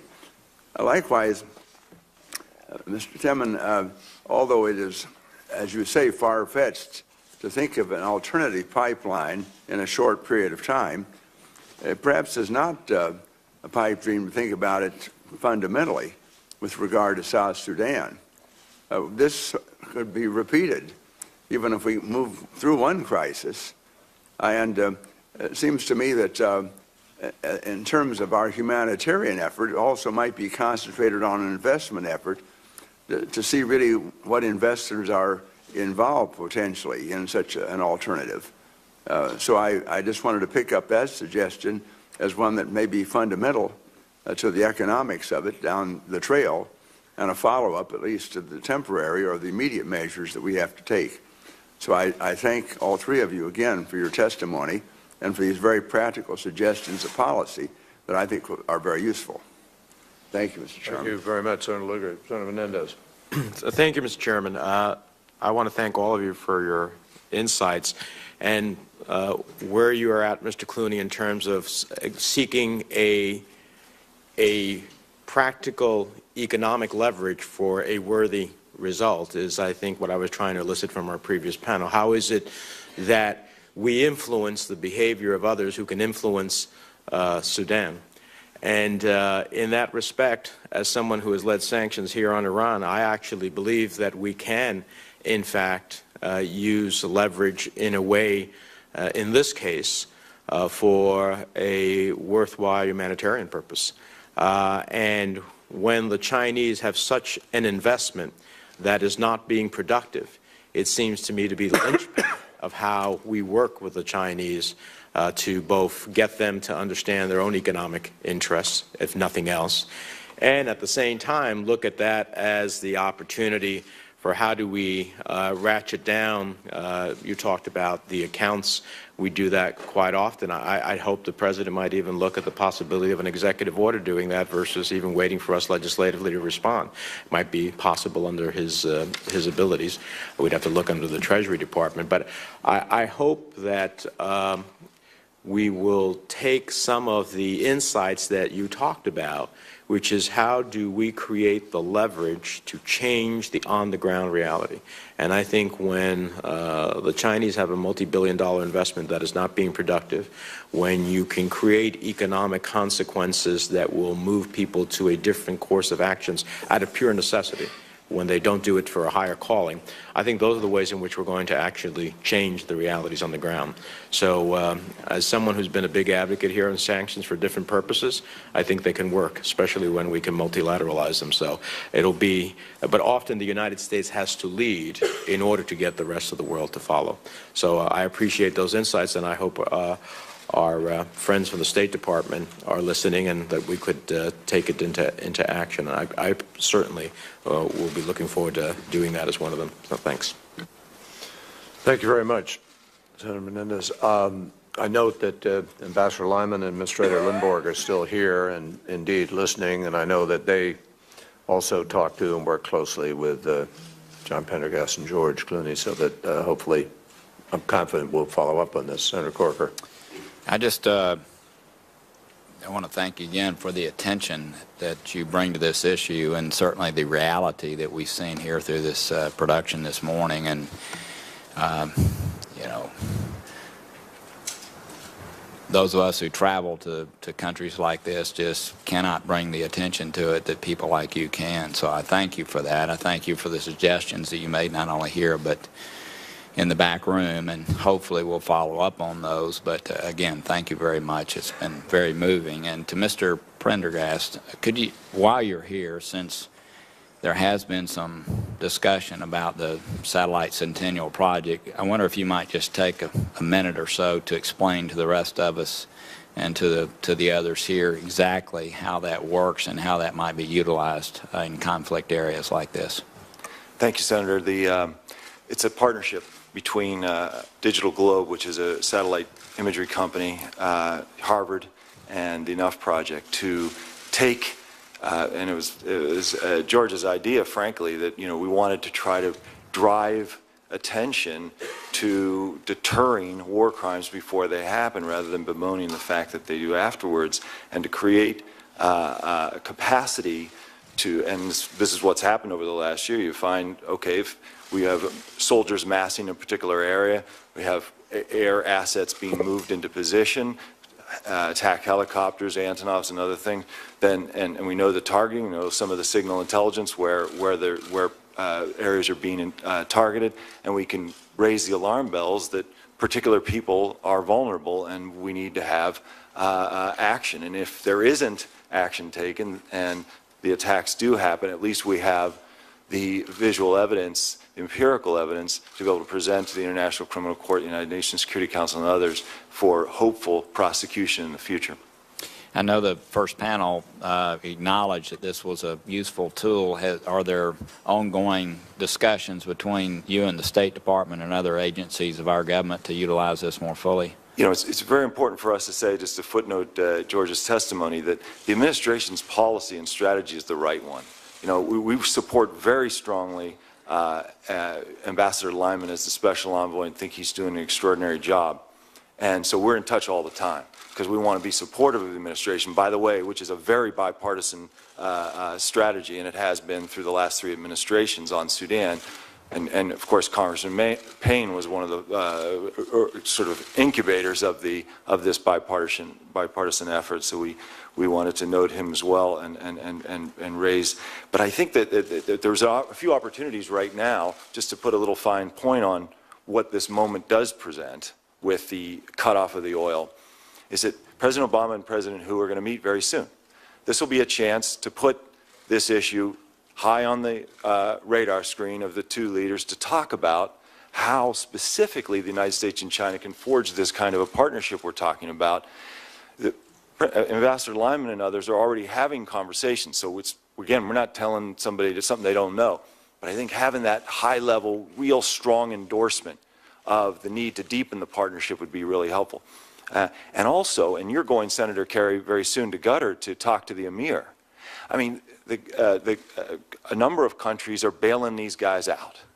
It's easier for them to continue to be intransigent if they're getting credits from or soft loans, which will never pay back, from Middle Eastern countries. So for President Obama, for example, to make a call directly to the Emir of Qatar and say, this isn't the right time, hold it and use it as leverage for a deal, a comprehensive deal that addresses all these problems. And then finally, on the unilateral leverage that the United States has, we have plenty of sanctions, as everyone knows, but we're not enforcing them.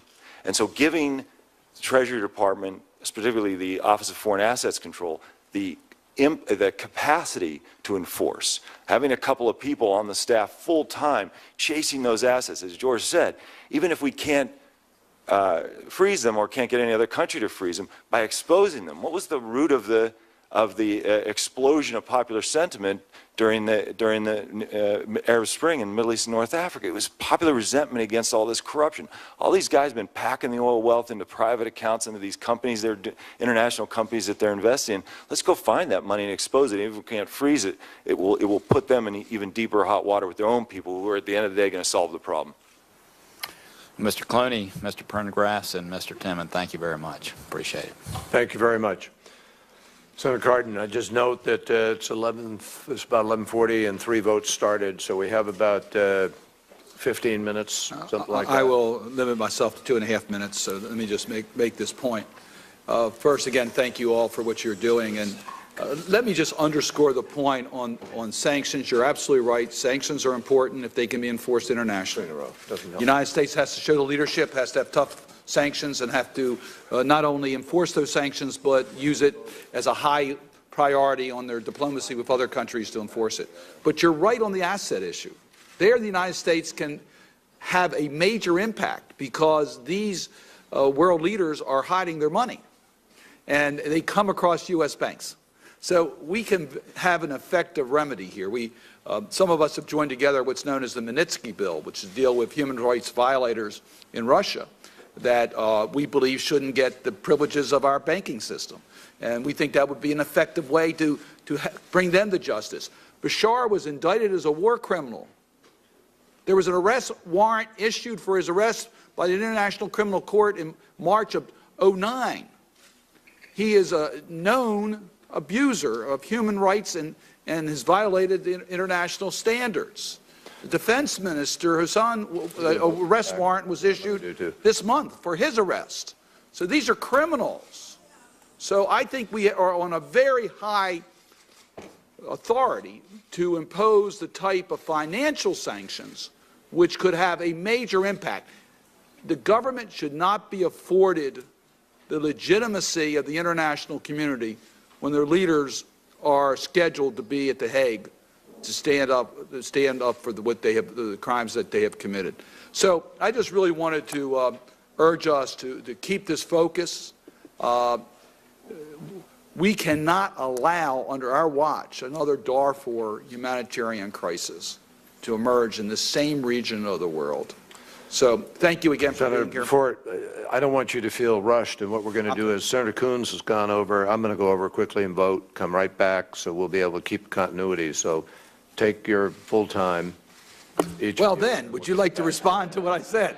I'll give you a chance to respond. I think your message, Mr. Clooney, about the importance of international respect for sanctions and denying the banking. The individual is what makes the decision. So we can deny Bashar the opportunity to hide his wealth. It'll have a major impact. I think it would, Senator. I think that the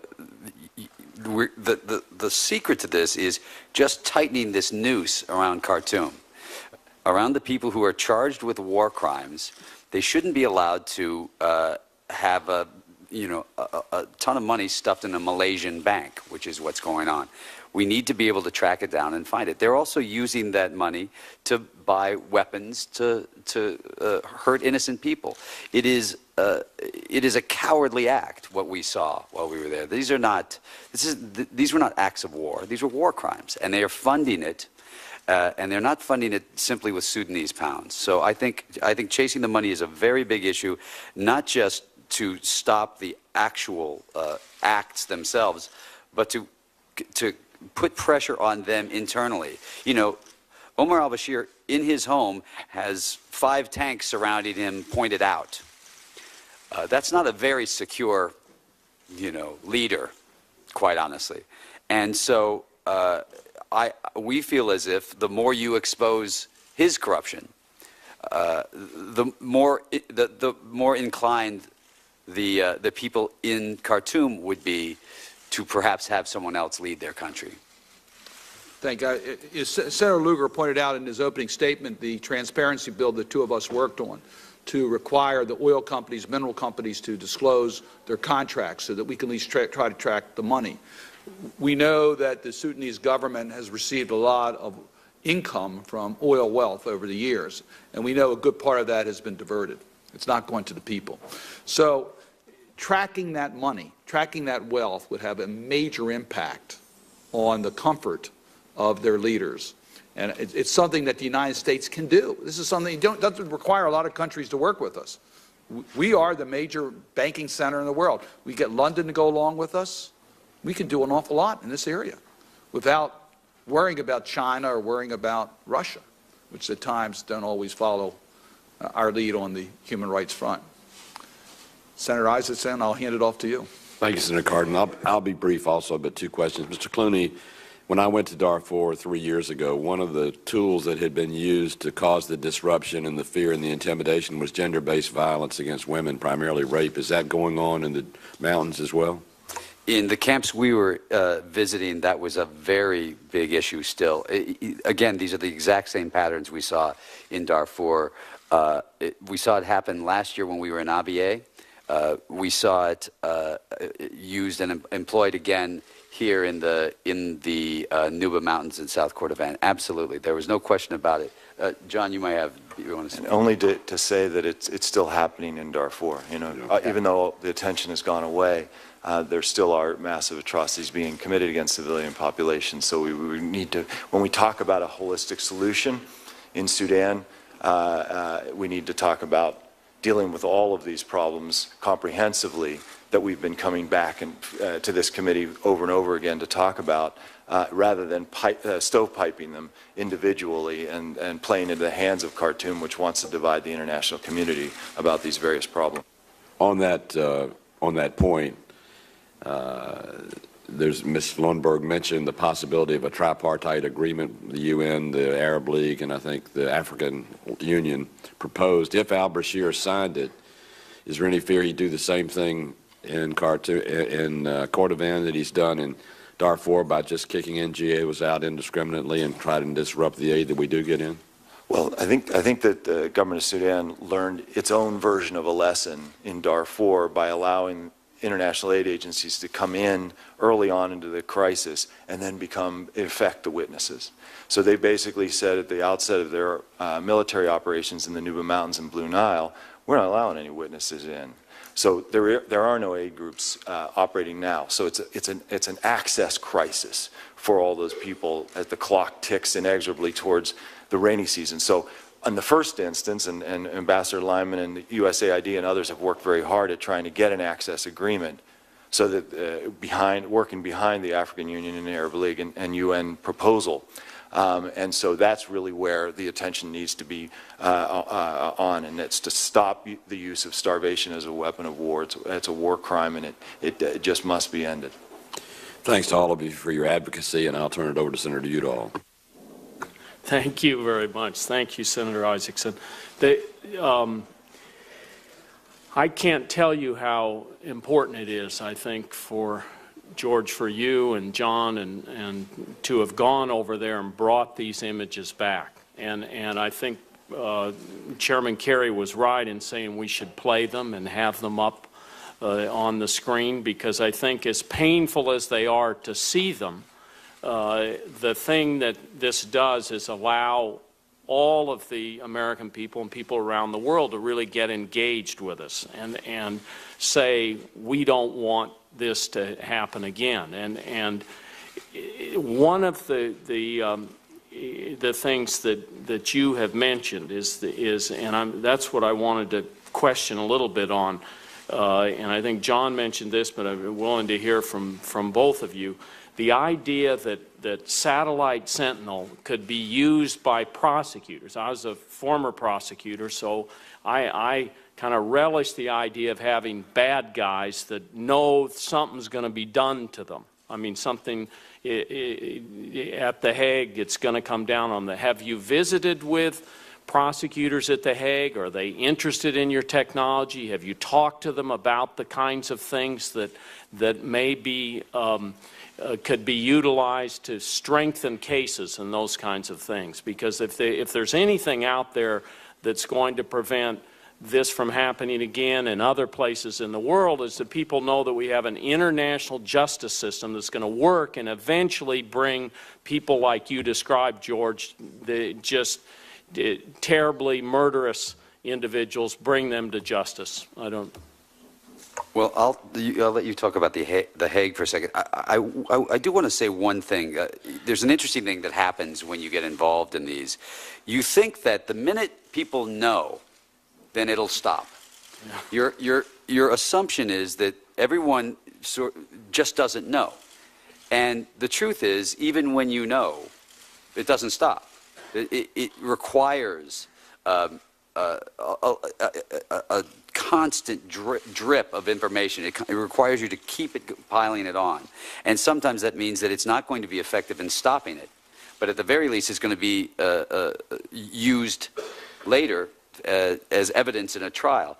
We're trying to continually we would like to use this information at the Security Council, because a lot of the times what happens at the Security Council is someone, and we know the players, will veto any raising of the mandate of protection because they'll say, well, this is just rebel infighting.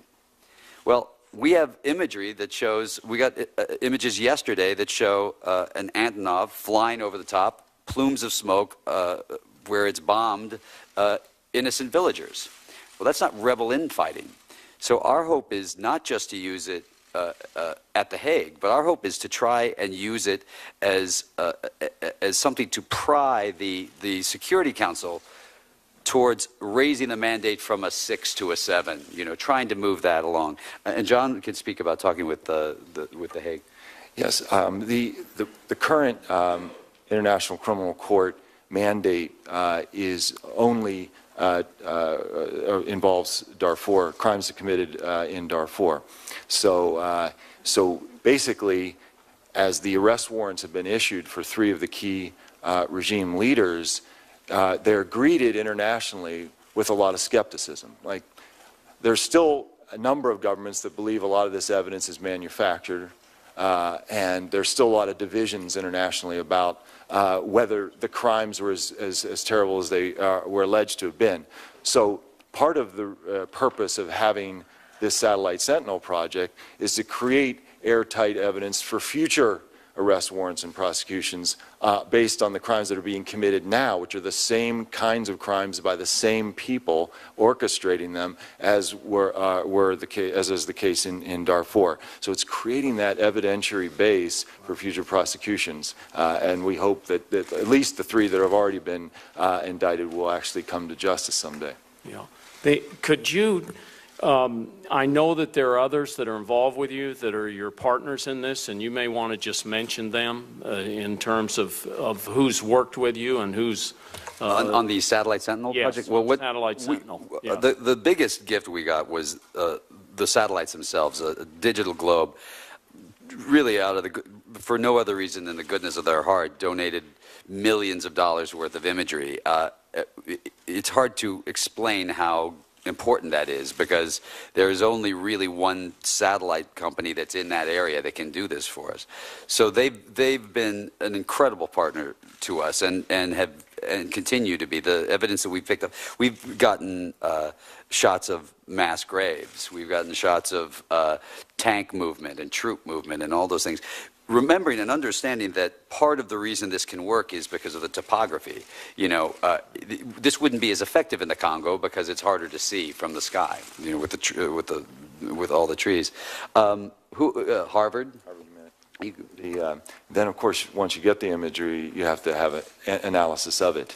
And so there's a team at the Harvard Humanitarian Initiative that is dedicated to, in real time, analyzing the imagery, producing independent, nonpartisan reports about what they are seeing and what they're assessing these images to mean, and then those reports get put out, and then we try to generate attention around them in order, again, to act as a deterrent to the crimes. And they stay up all night working. They're young people, and they're just doing it. It's all heart, those kids. They're great.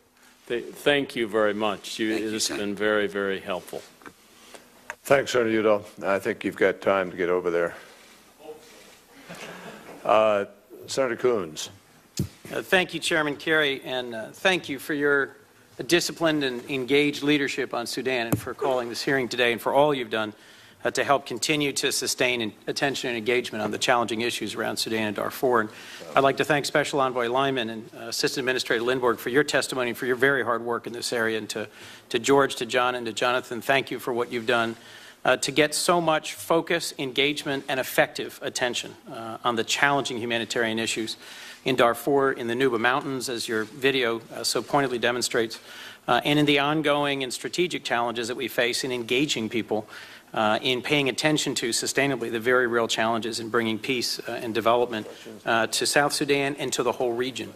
Later today, Senator Isaacson and I, as the chair and ranking minority on the Africa subcommittee, will be joined by Senators Durbin and Wicker in introducing a resolution for consideration by the Senate that specifically supports the efforts that all of you have talked about today, and it calls for the government of Sudan to allow immediate and unrestricted humanitarian access to South Kordofan, Blue Nile, and other conflict areas, and calls on Sudan and the SPLM North to reach a mutually beneficial agreement to end their conflict. That's just one of many things that we in the Congress can and should be doing to continue what has long been a bipartisan tradition of engagement leadership on these issues. George, you closed by referencing the folks who stay up all night, the energetic young people who process the images from the satellite project. Just in the past few weeks, we've seen a flood of interest in Joseph Kony through the Kony 2012 campaign, and John, the Enough Project's been one of the central partners working with Resolve and with Invisible Children to drive that. You've both been very effective in getting Americans and folks around the world to pay attention to a grave humanitarian crisis in a fairly remote corner of the world. What advice do you have for all of us who want to sustain and engage Americans and folks more broadly in actually continuing to be concerned about a humanitarian crisis, such as exists in Darfur, such as we see emerging in the Nuba Mountains, such as continues in the jungles of the DRC and Central African Republic with Joseph Kony? How do we keep young people, people of all ages, excited and engaged? It's rare we have millions of people calling for more American engagement with Africa. What do we do at this moment?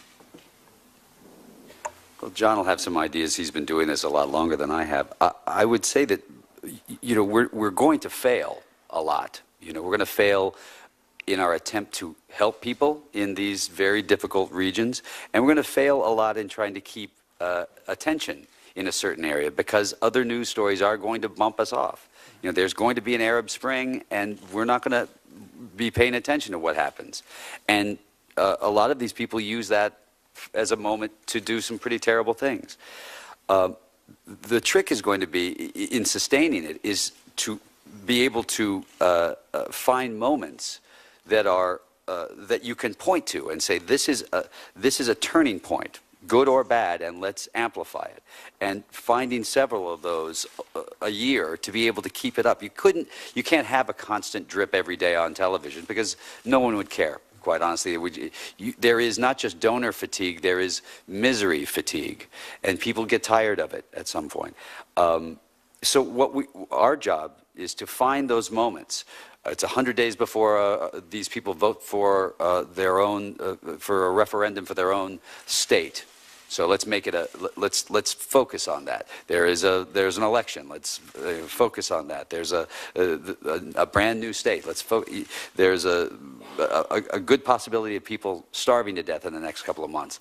So let's focus on it. So part of our job is to try and pick through all of those news cycles, find areas that we can keep it up. But young people and church groups have been they've been doing all the hard work for us. They've been carrying this thing for years. They were driving Darfur forever. They've been keeping the message out. They've been fundraising. They've been keeping the pressure on, quite honestly, all of us in this room. And so I wouldn't worry too much about the sustainability inside the hearts of all of these young people and all of these church groups, because that just continues. It's just more about finding moments that we can draw attention to try to move the pin forward a little bit, and I find that to be the issue. And the only footnote I'd add is that the good news is this is such a bipartisan venture, and therefore we don't have real opponents here except for just indifference or often ignorance. People just don't know.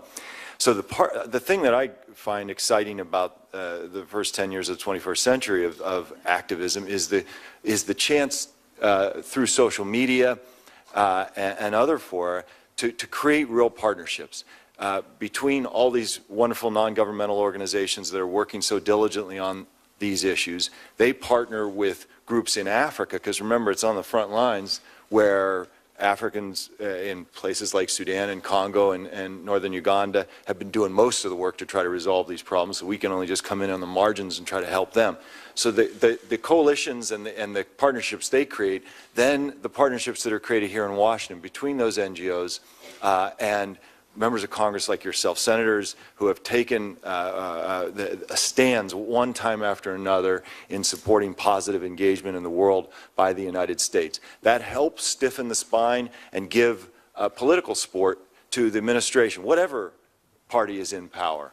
And for President Obama, the way he engaged in advance of the referendum in the latter half of 2010, every Sudanese, South Sudanese person we talked to said that was perhaps the most important, along with China's support, the most important aspect, international aspect of getting a free and fair and peaceful referendum in 2011. So it's that chain that starts on the ground in the region with African human rights activists and others, women's groups and others struggling to try to get the word out about their situation, partnering with NGOs here in the United States who partner them with you guys, who then give support to the administration, Republican or Democrat, to then actually engage positively. And that, I mean, when I started in the 80s and doing this kind of stuff, that kind of thing didn't happen. So it's a very exciting moment, and having George, frankly, can make that a larger. Having the Invisible Children video, despite all the different opinions about it, it just makes this kind of a partnership even more real and possible. Well, if I could, just in closing, Mr. Chairman, George and John, I'm grateful for your sustained engagement in this. There are lots of faith groups of all backgrounds. There's lots of non-governmental organizations in Africa, in the United States and around the world who keep doing the hard work on the ground, engaging, bringing information to the light, helping make the world aware of these crises. And this has been a bipartisan effort across the Bush administration, the Obama administration, folks on both sides of the aisle. The one challenge here is sustaining support for America's use of diplomatic and developmental resources around the world. The United States has a lot of power, military, diplomatic, developmental, but sustaining the investment that makes possible what Assistant Administrator Lindborg's doing, what Special Envoy Lyman's doing, making sure that they have the resources for us to be engaged in northern Uganda and South Sudan, in the region, delivering this sort of sustaining investment in providing the framework for peace, for progress and development. That is something that's been very hotly contested here in Congress just in the past year. And so I'd urge folks who may be paying attention or tuning in to these issues for the first time to realize that that's something on which there are sharp disagreements. I think we should continue to invest 1% of America's total budget in making sure that we've got the resources to be an effective voice for justice and for progress in these parts of the world. And I'm grateful to you for bringing these things to light and for sustaining our engagement in these parts of the world. Thank you, Mr. Chairman. Thank you, Senator Coons, and I want to thank you as chairman. I really want to thank you for your tremendous commitment and your diligence as chair of the subcommittee on African Affairs. You've really been terrific. Senator Shaheen. Thank you. Thank you all very much for being here. I want to just follow up a little bit on Senator Coons' questions about how to sustain the interest and get action that will help bring that international pressure to make a difference in South Sudan. And whether you're contemplating or anyone you know of is contemplating a Stop Coney-like video, I know that you've referenced that, or whether there are other ways to get young people more engaged in this issue, because clearly that kind of energy can really make a difference. And for any of the three of you. Well, I mean, it was funny. We landed yesterday, and we were gone for 8 days, and in that time, the Coney video sort of hit. By the time we landed, everyone was asking us about it, and I didn't really know what had happened. Look, it's an incredibly effective tool. Like John was talking about, social media can really be a very big deal now, and YouTube and Twitter and all those elements are a way to keep young people involved. We're going to put the videos and the things that we got, that we put together, we'll make that available to people. There is the Sudan in general has an infrastructure that's a lot stronger than most places for charitable organizations. There have been church groups and student groups for a long time who have been working in these areas. So in some ways, it doesn't go away. You know, in some ways there is that already sustained. Our job is to amplify it as much as we possibly can, and we'll continue to do that. Understanding that in an election year, political will is probably the most important thing you can get. What I think is so terrific about being here today is that this is truly one subject matter that both sides not only agree on, but have actively worked hard on, and have had some success on, and have had some failures on, and understand one another. So this takes a little less political will. This one is one where you don't come off on the wrong side doing the right thing. And so we feel heartened by the idea that it's Senator Kerry and Senator Lugar, and that both of them have worked very hard on this subject matter. We feel heartened that this is something that is not polarizing. And so, yes, you need political will, and we will continue to push as much as we can to get as many people as we can involved, because the louder it is, the harder it is for these people to commit atrocities. But we also thank you here for your sustained involvement, and know that not only do we appreciate it, we're also very well aware that you will continue. Thank you. You know, I think you've all, including the first panel, made a very important point about the fact that this is a bipartisan effort and that it needs to be, and that that has been very important. I do think, as Senator Coons pointed out, that the public support for international assistance and our foreign aid budget, which is important to addressing what happens on the ground in Sudan, is not always that bipartisan and not always as robust. So I guess I would urge, as we're thinking about social media that's getting people to act, thinking about how to address that foreign aid piece as part of that action, because that's clearly going to be critical as we sustain the efforts that we need to make on the ground. So thank you all very much. Thank you, sir. Thank you, Senator Shaheen. A couple quick questions, and I think we close out. But Jonathan, you've talked about the political reforms in the North and the potential of elections in 2015 or something trying to make a difference. Just very quickly, if you can, how do you see that? I mean, these guys aren't exactly reformers, number one, and they're not exactly listening to anybody. How do you envision that? Thank you, Mr. Chairman. It's an uphill battle, and I don't want to be Pollyanna about this. But it is also an unprecedented time in Sudan's history. A third of their country just voted almost unanimously to leave. They are under unprecedented economic stress right now. There are signs of internal dissent within the leadership that we haven't seen much in the past. And so those are things that could add up to some sort of change. But as I said, there is not a lot of evidence of it so far, and I'm not certain it's going to be. But I also think that the alternatives are ugly. And particularly some of the talk about regime change through violence would be quite violent. Well, I agree with you, and certainly in the conversations I've had in Khartoum with members of the government, we've tried to make the point that this really is a major opportunity for them to kind of move in a different direction. I worry that the threesome that has been well named here, linked to Darfur, that has sort of asserted power for the moment, seems to be moving in a totally different direction. But that, frankly, makes all of this much more compelling. And so we really need to refocus in a lot of ways.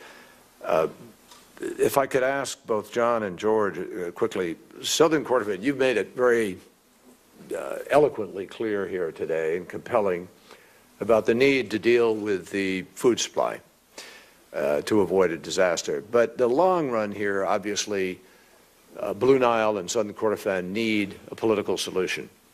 What did people share with you, and what's the vision that you come back with or that they express to you about that political solution for those two areas. You start off. Well, I think that the difference is that the people of the Nuba Mountains and Blue Nile learned from Darfur that if they allow their region to be sort of isolated and stovepipe for a bilateral deal between the government of Sudan and them for some kind of regional autonomy or something, in the long run, that's unsustainable. There needs to be a deal that addresses the problem, the big root cause of the problem in Sudan, which is a problem, as John was talking about, is a problem of governance in the center. And so for the first time, we've really seen in the north, in Sudan, a broader effort, armed and unarmed, because you have the Sudan Revolutionary Front, which has sort of formed an association of a number of these armed groups. And by the way, for the first time, all the Darfur actors who were so divided during the Darfur-specific negotiations are now under the same umbrella and working together. And then a number of unarmed groups who have their own objectives. But the bottom line is people want to see a democratic transformation, just like they do throughout North Africa and the Middle East. And that's where I think that's one of the things that the United States can be helpful in quietly, in providing support to some of the unarmed groups that are struggling every day to try to figure out a way, civil society groups and faith-based groups and community groups and women's organizations who are struggling to find a way to help build for that democratic transformation. That kind of support, and I know the discussion is internal in the administration, they haven't resolved it, like how can we be helpful here? And I think there would be a lot of things that we could do in that regard to be able to help foster and facilitate and empower some of the Sudanese groups themselves to assert more definitively their democratic rights in their future. Well, we are now started on a second vote, and this is only a 10-minute vote, so we're going to be compelled here, I think, in this round to try to wrap up, but I think we're at that point anyway. Let me say to you, John and George, how much we really appreciate what you've done here. I think this is a tremendous example of the best of citizen activism, and obviously, George, you've lent your celebrity and stardom to this initiative, which has its risks, but it also is critical to the ability to be able to get people to focus sometimes. We all wish it were otherwise, but it's not. And we thank you for being prepared, nevertheless, to just engage spontaneously, take 8 days and go over there, and you know, not without its risks, might I add. I was an activist before I came here, you know, to be a senator, and I vowed that I'm going to stay an activist senator.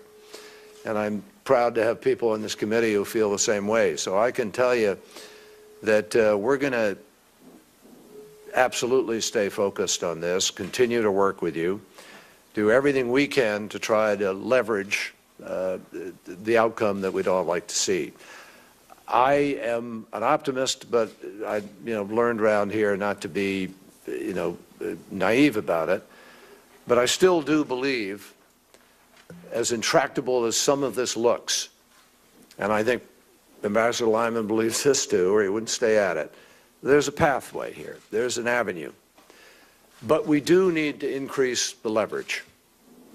We do need to reach out to China, Qatar, Saudi Arabia, and others and get them to share some of this sense of urgency and frankly, humanitarian compelling rationale that is not always high on the agenda in some parts of the world. I think we can have greater impact here. And to a large measure, I think your sense of timing about when those moments are that you need to kind of push again is important and well taken. So I express the gratitude of a lot of people, but I don't want to get gushy about it because we got a lot of work to do. And this is a long way to go. But this has been helpful. And I just would say to you and to others who follow this and are interested in it, and I hope the Sudan embassy, I have no doubt, is following it. And I hope Omar al-Bashir realizes that there's no easy out. There's no way here that we're going to not continue to stay engaged and to be involved. We had a roadmap. We thought we could have moved on some components of this, and regrettably, Blue Nile and South Kordofan evidenced behavior that made it impossible to do that. So it's really his choice, their choice. They will decide, to some measure, where we're going to go.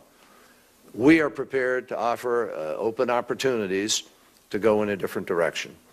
And I know that President Obama and the folks on the, his security advisors and others and Secretary Clinton are greatly focused on this. You'll have an opportunity to meet and talk with them the next day. And all of us just need to work as we have in a very cooperative, I think, across party lines, across branches of government lines, just in a constructive way to try to get the job done. So thank you for helping us today to do our job better, and we appreciate your efforts. If I could ask everybody here, just let the witnesses sort of come back, and Ambassador and Administrator, but we thank you all for coming. We keep the record open until 1 week on the close of business, Wednesday, March 21st. We stand adjourned.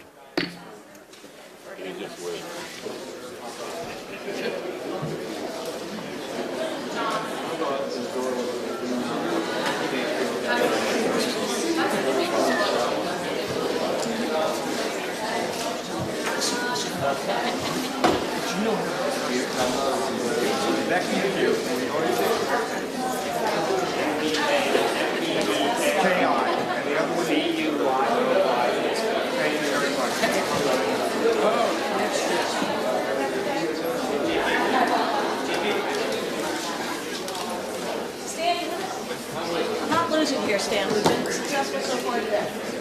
Jody?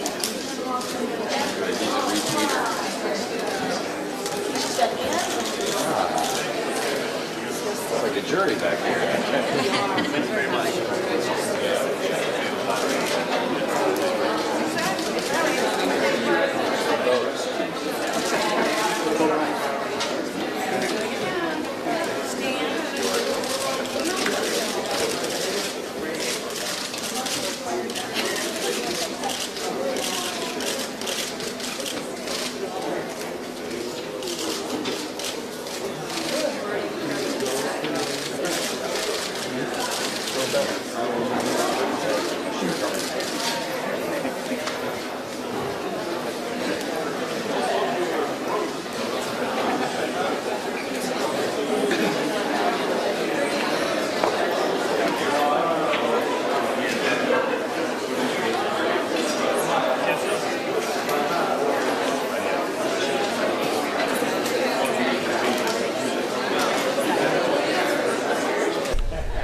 Here on C-SPAN, we will take you live to the White House shortly for the joint news conference with President Obama and British Prime Minister David Cameron. Should get underway momentarily. C-SPAN 3 is live all day through the day with an economic summit on fixing the U.S. economy. Participants include could in fact become the foundation for a more lasting resolution in Darfur. At a time when there are those who want to slash the international affairs budget, I want to point to Sudan and South Sudan as examples of the power of diplomatic engagement. The CPA was signed because of diplomatic engagement. The birth of a new nation took place because of careful, sustained diplomatic engagement. We can and must continue to put our shoulder to this wheel, even as we acknowledge that the fate of these two countries lies with their people and their leaders. Sudan must escape its fatal cycle of conflict, not as some next chapter in the Arab awakening, but because it is the only way to forge a viable political and economic future for its people. The bombing and humanitarian blockade in southern Kordofan and Blue Nile has to stop. South Sudan, in turn, has the opportunity to avoid the corruption that has too often plagued oil-rich countries. And it has the opportunity to create an inclusive government that embraces ethnic diversity. Last December, I had the privilege of standing with President Kiir at the Engagement Conference for South Sudan here in Washington. At that conference, he spoke eloquently about the long road to freedom. I know that journey came at tremendous sacrifice in blood, sweat, and tears, but the long road to freedom was never intended to be a trek to perpetual conflict and poverty and violence. It was always a journey to hope and prosperity. That journey continues. 2 fragile states emerged on July 9th, and we are all here today because it is in the vested interest of the international community that those 2 countries become partners in political and economic stability, not volatile adversaries in an already troubled region. We're also cognizant that this region is a region that extends south to the Lord's Resistance Army and extends to Eritrea, to Somalia, to al-Shabaab, and to many other dangerous players, all of which could create a conflagration that could even eclipse the longest war, which was the war in Sudan, that saw us lose over 2 million people. So we are privileged this morning to be joined once again by the President's Special Envoy to Sudan, Ambassador Princeton Lyman. We know that you are just back from Ethiopia, Mr. Ambassador, and believe me, for all the members of this committee and for all of us, we want to thank you for your tireless service and for your efforts to try to move this process forward. We also welcome Assistant Administrator Nancy Lindborg from USAID, and we're particularly grateful for their efforts and their partnership in what we are trying to achieve. And I also want to welcome our first U.S. Ambassador to South Sudan, Susan Page, who is in the audience today, as well as the Senior Advisor for Darfur, Ambassador Dane Smith.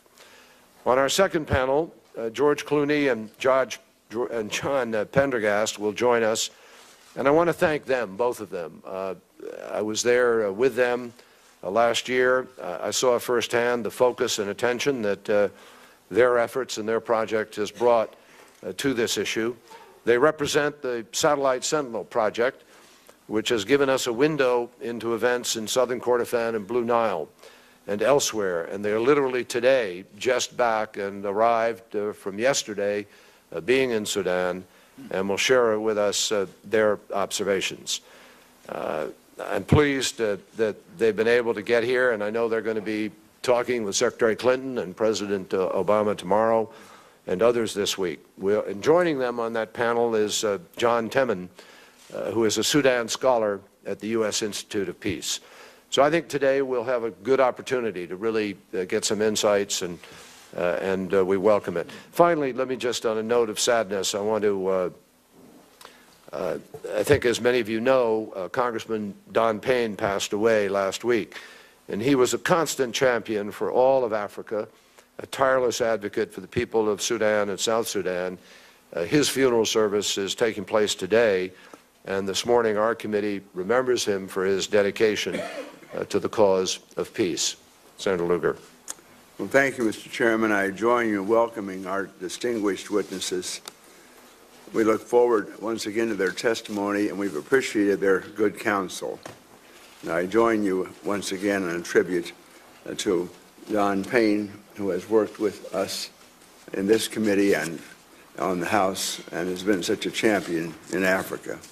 Foreign Relations Committee has become very well informed about Sudan and now South Sudan over the past decade.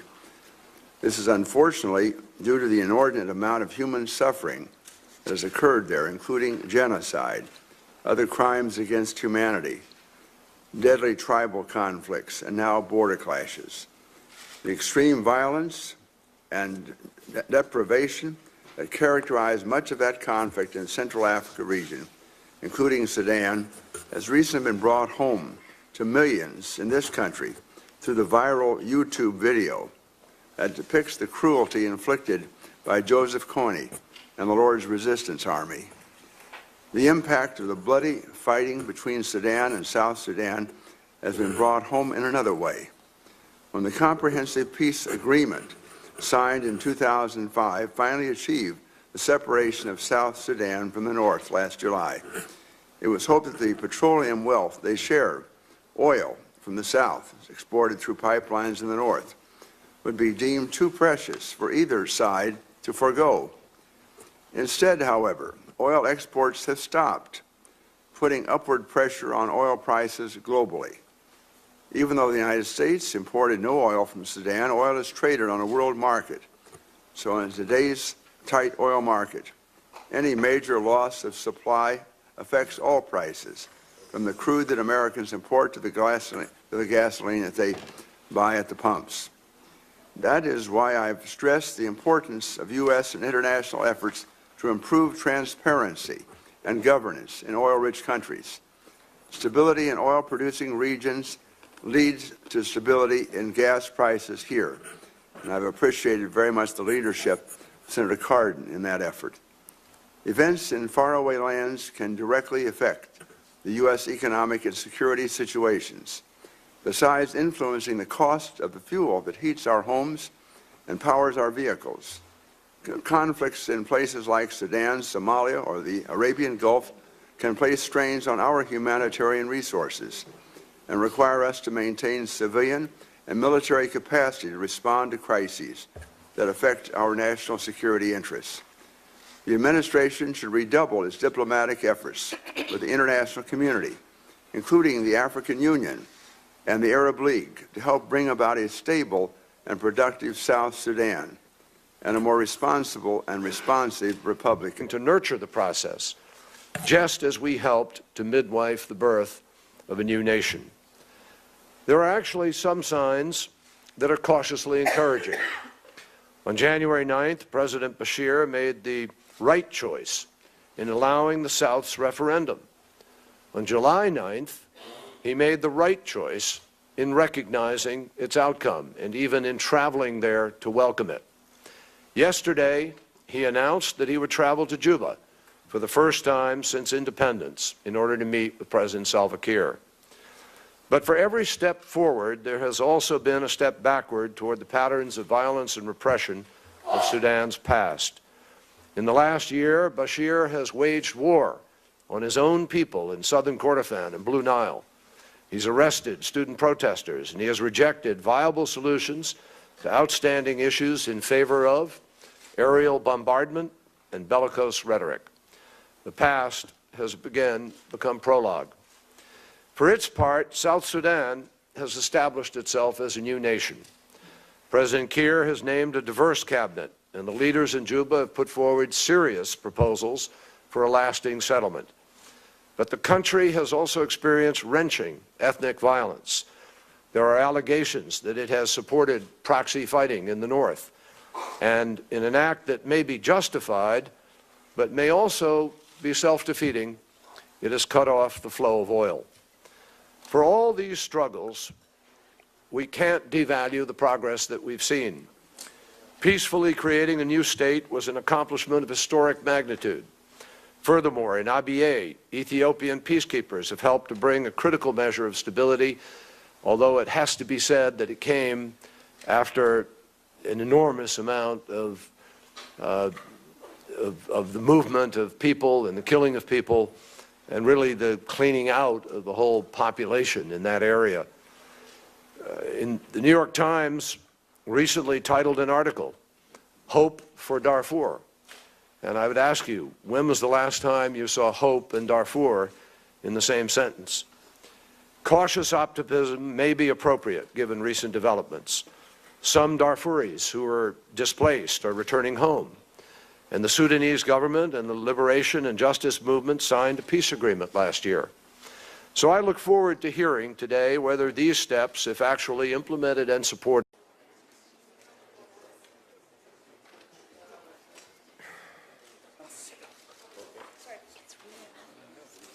Thank you. Mr. Ambassador,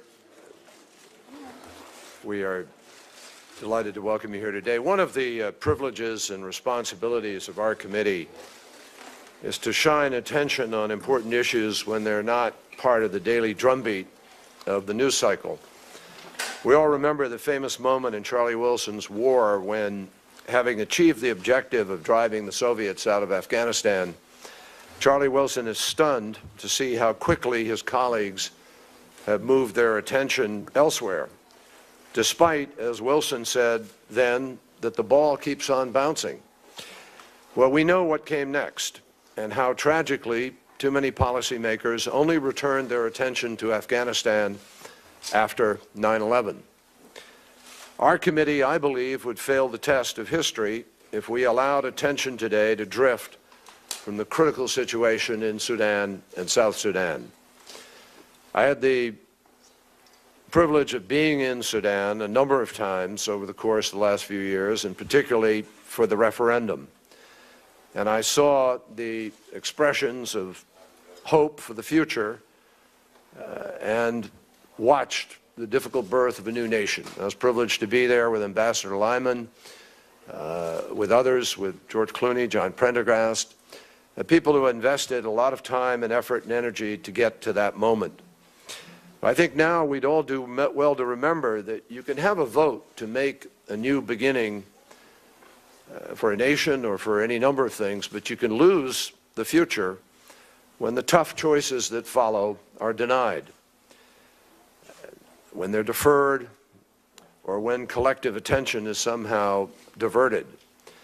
That's why at a time when the world faces a lot of competing crises, all of which are competing for attention, we need to wrestle with and understand what steps the United States and our partners should take to help Sudan and South Sudan resolve the complex challenge before them.